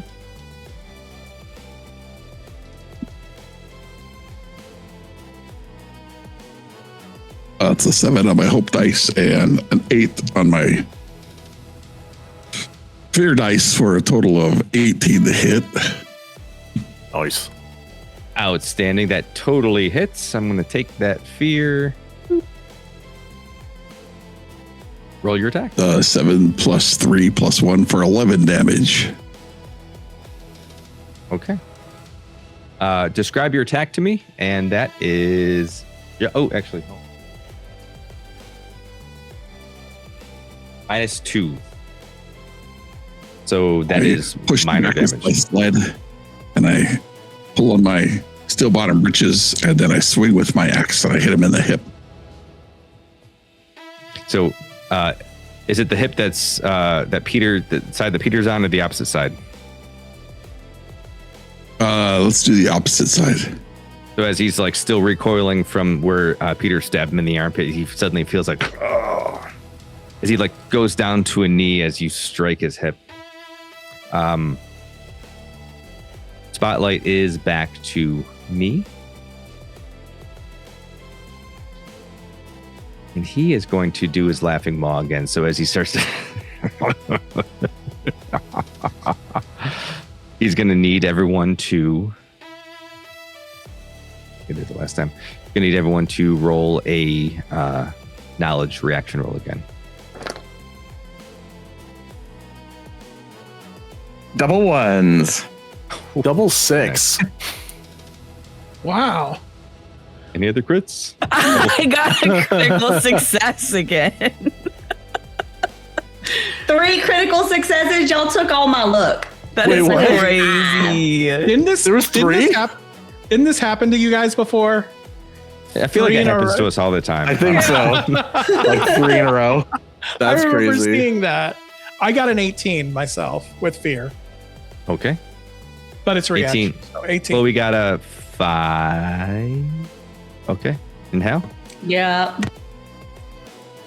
That's a 10.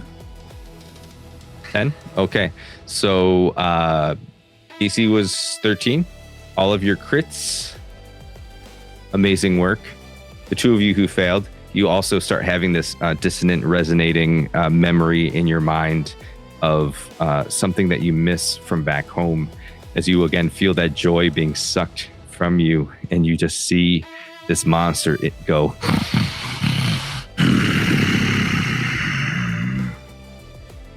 Nothing like a warm hug on a cold winter's day.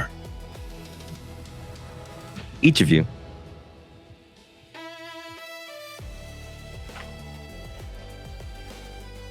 also take 11 damage. And this is psychic, This is magic damage. so no armor slap. Magic damage not indicated as direct, if that makes any sense. And Okay. I kind of recognize narratively that doesn't make sense, but I lose a hope too, right? oh, and you lose a hope. Yes, thank you. So I mark a stress since I'm out of hope. Cool. Hold on. Yes. You're vulnerable. It's great. And you mark 2 stress when you have to mark. Wait, I have to mark 2 stress? Okay. But only when you have none and then you're hit. So if that's now, then. Wait, what? I had no If you hope. had 1. Yep. So you take I think the default is 2 stress. Default is It's 2 2. stress. Cool. As far as Googling, I was Chloe's doing great. looking up direct damage and let me play. Was the monster holding Chloe, or was she on the ground, or like standing? The hold he- loosened, but I think I'm still on the ground. Yeah, he was previously I think holding fine. Chloe, and then Peter stabbed him in that arm, and he released her. Can I? Is it us? Yeah. Can Really? I take my minor health potion and give it to Chloe? I was just gonna say as well, I'd like to take my minor stamina potion if I can. So yeah, I'll give Chloe the minor health potion I have and like uncork it and hand it to her. And you're in very close range of Chloe, so you can move to her Yeah. very easily. So and that's roll- plus 1d4 hit points if you want to roll it. Do you want to roll it since it's yours? Okay.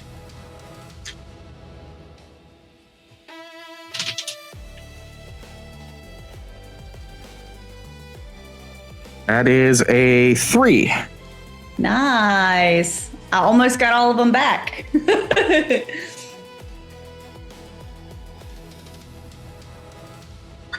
Thank you. All right. Can I try That's something all I wanted to do. fun? If Absolutely. everyone's okay with it. I want to use my experience. Look at me, and I'm gonna try and get him to chase after me. I'll narrate what I do in a second. But as I do it, I want to look at my friends who have attack of opportunity. I just want to make sure. Are you guys within melee range of him? Any of you? I am. Cool.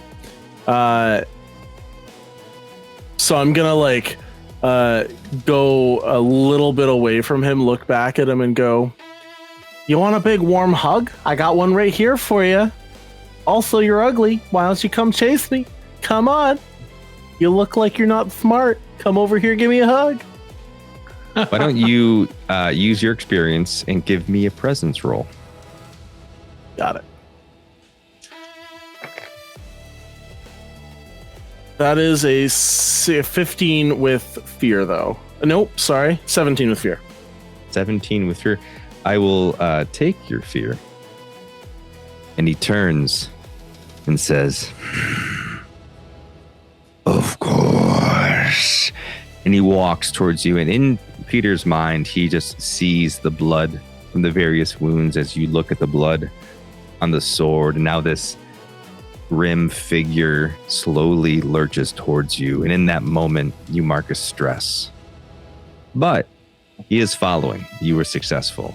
So as he moves away from Halloran and Chloe, you have your attacks of opportunity.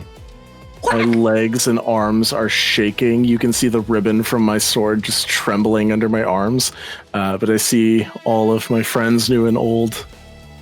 And he says, Here, Peter. There's nothing to be afraid of. as he homes his arms out with his claws extended towards you. 15. 15 hits. Critical success. Ooh. Yes. Too bad you guys didn't do a tag team reaction roll. Is that a thing? I had no help.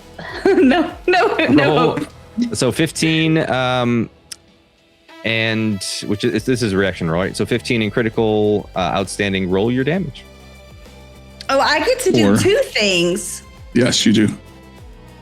So I'm going to roll damage. You could cause him to stay there as well, keeping him within melee distance of both of you. As you guys both smack him. That is 7 damage for me.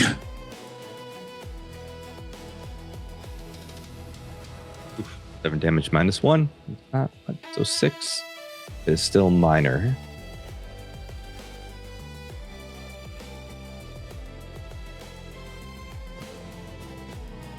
So, I have a question. yes.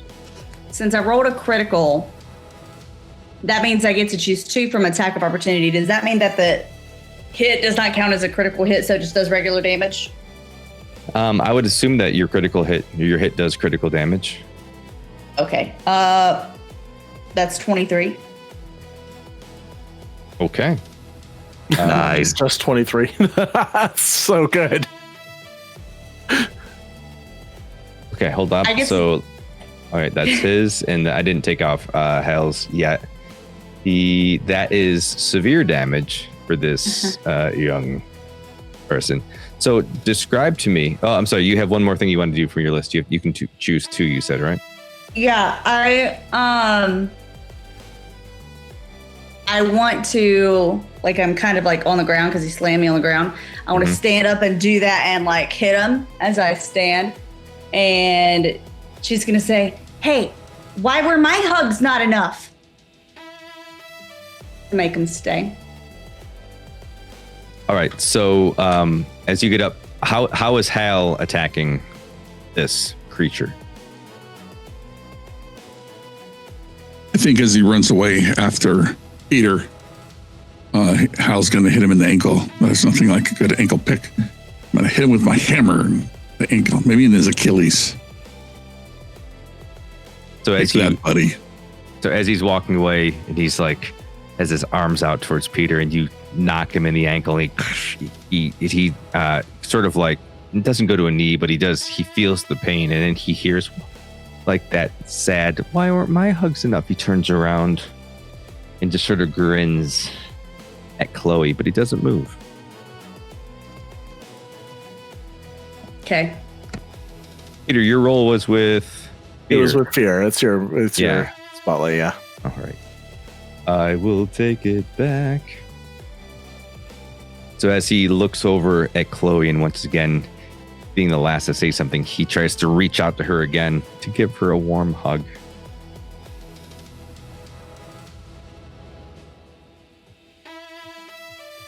Attack is a 17. Hits. And 15 for the damage. Okay. And he says, I always like your hugs. And he reaches out and starts bringing you close. He says, and your thoughts of your brother. And he slams you on the ground once again. Cool. Spotlight's Did he back take to a you. hope when he did that hug? Was it like the other hugs, or was it just a damage hug? No, this was narrative. This was Gotcha. just a straight up attack. I figured. I just wanted to make sure. Unless you want to give me a hope. If it was a straight up attack, you could use I don't armor have as any well. hope. May I? May I intervene? Jump in? Go for it. Yeah. I'm gonna go ahead and spend a stress as you guys are kind of cluttered up, and I'm probably about maybe within close range. I'm gonna go ahead and cloak myself and use my patron's mantle, and I'm gonna try to make myself as tall as him. Okay. Not physically, but it's more of a visual aspect to it. So I'm going to do that first. So I kind of turn into this large, spurring from like I'm a small half elf boy, but it's kind of spurring from like a lot of, waves of energy just starts to evolve into this large creature that kind of looks like a blue cloud with eyes and arms, and trying to almost like an intimidation factor towards him. And I'm going to go ahead and whisper into his ear again using Voice of Dread and try to make it vulnerable as well. So, and I'm just going to whisper, just go down. Go down. You're not going to win this. It's 6 against 1. And I got a 21 with hope. That certainly hits. And I'm going to mark another stress to make it temporary vulnerable. Okay. And that's my play. So as he has Chloe slammed in the ground and you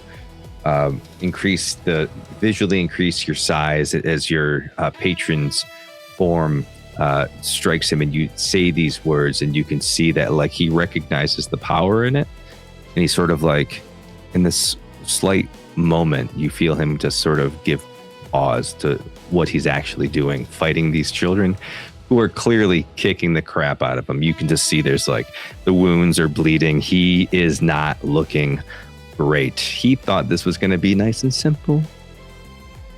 Get some kids, steal some joy, eat their chocolate parents, no big deal.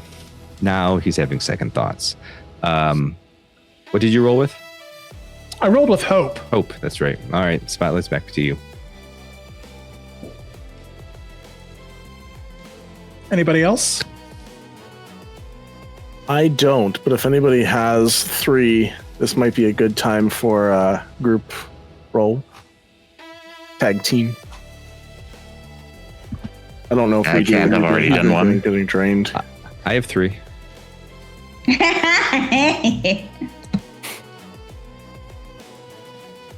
Sorry, who said that? Was that I'll Howard? spend it. I'm going to spend a fear. Pull that spotlight back from you all as you think about your next move. Fine. Once again, as he's thinking about your words, he just starts to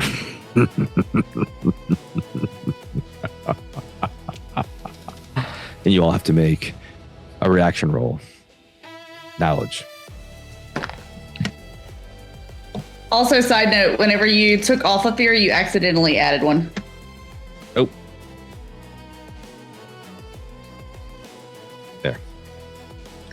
I subtracted 2, so it should be back up. What's our difficulty rating or difficulty? The difficulty you are going for is 13. 13 exactly. Outstanding. I got a 14, so. Okay. Same, 14. Peter 14. blew it out of the water. You got an 18. Outstanding. 18. I got an 8. Oof. Oh no. So as he laughs and you just feel this pull of this joy leave your body, that moment of you thinking about your mother and being with her again and saving her, you for an instant you feel like that might not happen today. You lose a hope. Mm-hmm. And you take 9 damage.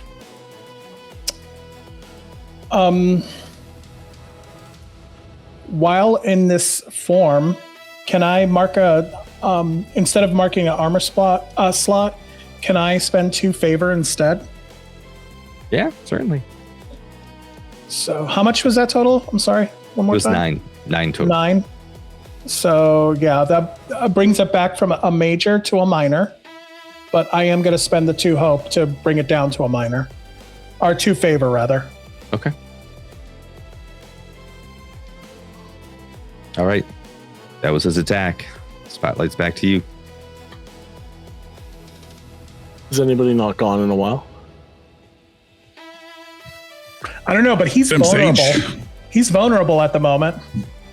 And not looking good. Yeah, Sage keeps saving us with the features, but Sage doesn't do something in a hot minute. I think that I would like to try for. Well, let me see. I think I'm going to try Vicious Entangle as an attack. And I guess I'll just roll it as it is because I have a +4 to my spellcast total. So I rolled a 12 with hope. You have advantage. Yeah. You have Oh wait, advantage. that's true. I forgot about that, but I also still have Witch Hex is still active. So that is a 21 with fear. Oh, well, it's a 20 with fear. All right. And then I will roll, because I assume that does hit. Yep.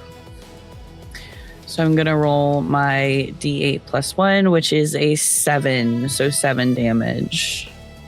Okay, so describe to me how this damage occurs. Yes.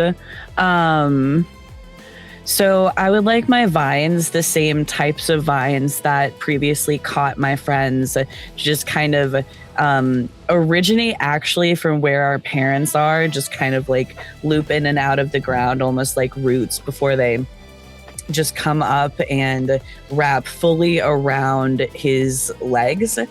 Almost like socks, like Christmas socks or stockings, right? And just totally wrap him in this green vine. And he is temporarily restrained as well. All right, so as these vines wrap around his feet and he still has his hand down, Chloe's still on the ground, right? And as he feels these vines wrap around his legs, he sort of like stumbles and falls. He pushes all this weight down on Chloe. You take 1d4, just 3 damage. Okay. That was with fear. So it's back to me. I can clear your vines with... actually, I have plenty of people right here, don't I? I still have Chloe is in my grasp. Nar is still there. Aeryndor is still there, right? Yep. Who's not right here? Me. Who's got some distance? I've got distance. Okay. Maybe I'm a probably little within bit. close range, but I'm a bit farther away. Yeah, because you were trying to lure him away. Yeah. So he has this marionette attack I haven't used yet, which is a stress. And it's an attack. And if I hit, he can pull you to close range with his marionette strings. Attack Ah, you. I'm going to nice. attack Nice. Elfin. 15.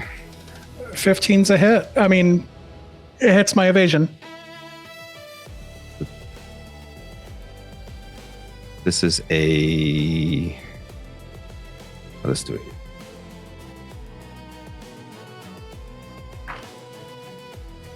Eight plus 3, so 11. So as he he starts to sort of move these big claws, and you just sort of feel your body being compelled forward as you're dragged into his grasp.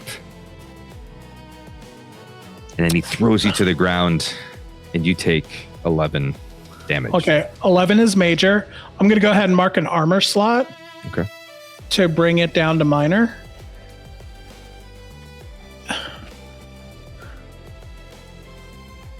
Okay. Okay. That was his attack. Spotlight's back to you all. And He's so I'm looking next. rough. I'm next to him right now. You are all. Actually, I think Emerald's probably the furthest away, right? Where's Peter at this point? You ran away to. Yeah, I'm close range, but I'm not very close. Okay. I ran away a little bit to try and lure him away. Can I? Is he? Did you use a fear to? Is he still vulnerable? He is still vulnerable. And I'd like he's to make- restrained. I'd like to make an attack with my umbrella since I'm close to him now, since he pulled me toward him. If that's okay. I think Emerald was going to go. Oh, I'm so sorry. Yeah. Oh, please. no. Okay. I was just saying, yeah, I think I am one of the far. I was just answering you earlier. Oh, all right. No, go right ahead to attack away. I'm gonna go ahead and use my hope. Rage against the dying of the light. Rage against the dying of the light. All right. All my experiences are poetry quotes. And if that's okay. Absolutely. And it has advantage. So I'm gonna go in, and that would be a 20 with hope. So I'll get that hope back. That absolutely hits.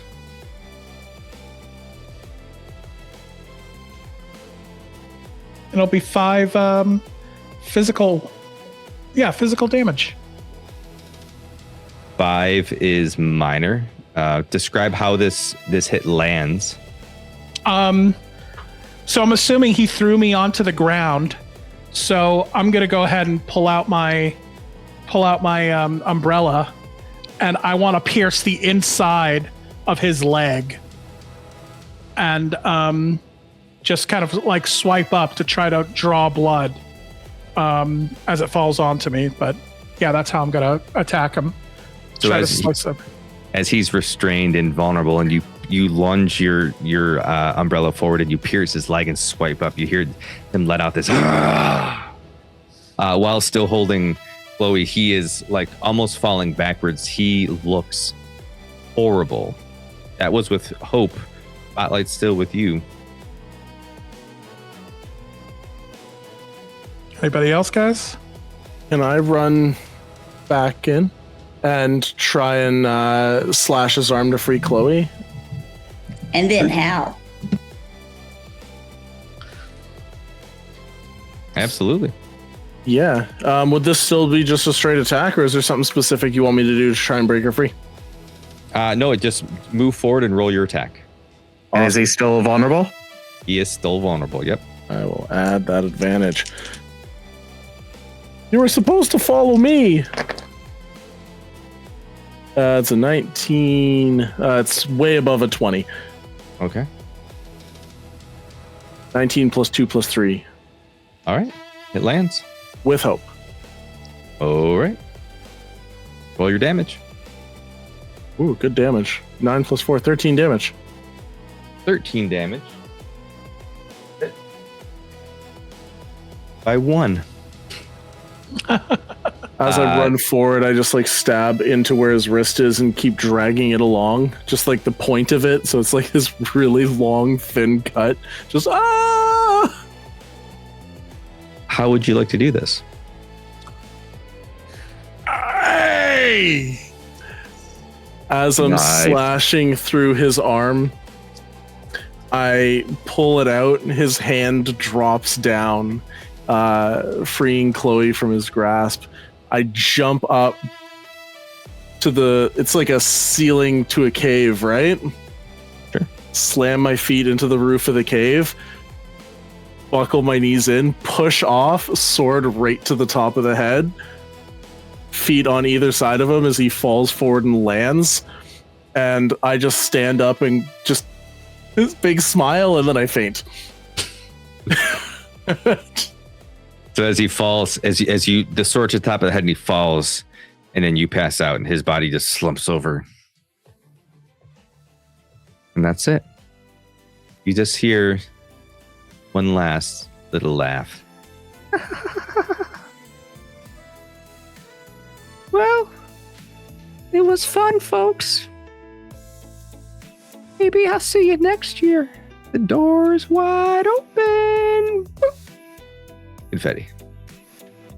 And that's it.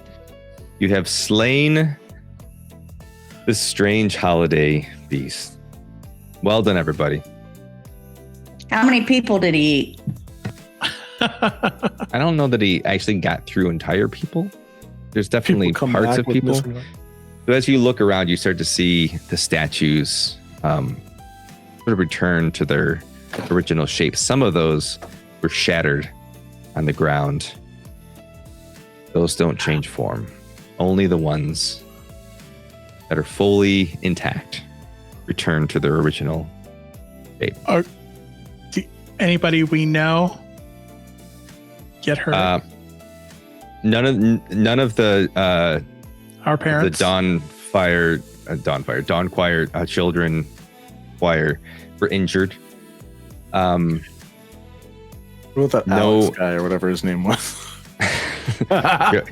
His name was Joey. Joey. His statue is still hiding behind the curtain.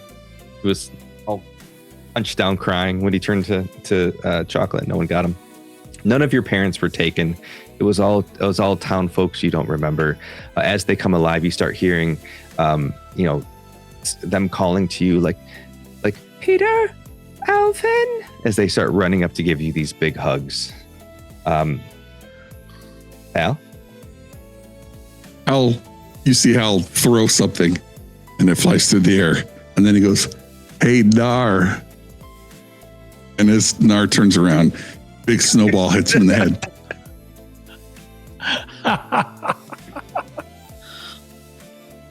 Payback. Yeah, I deserve that.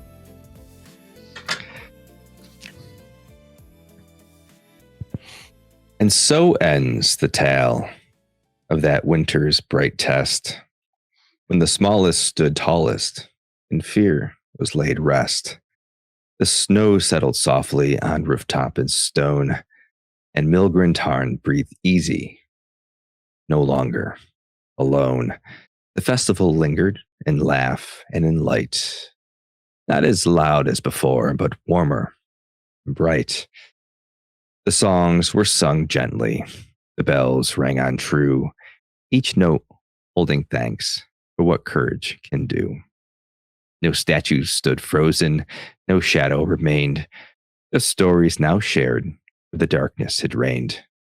The cave slept in silence, its hunger undone, while dawn brushed the mountains with pale golden sun.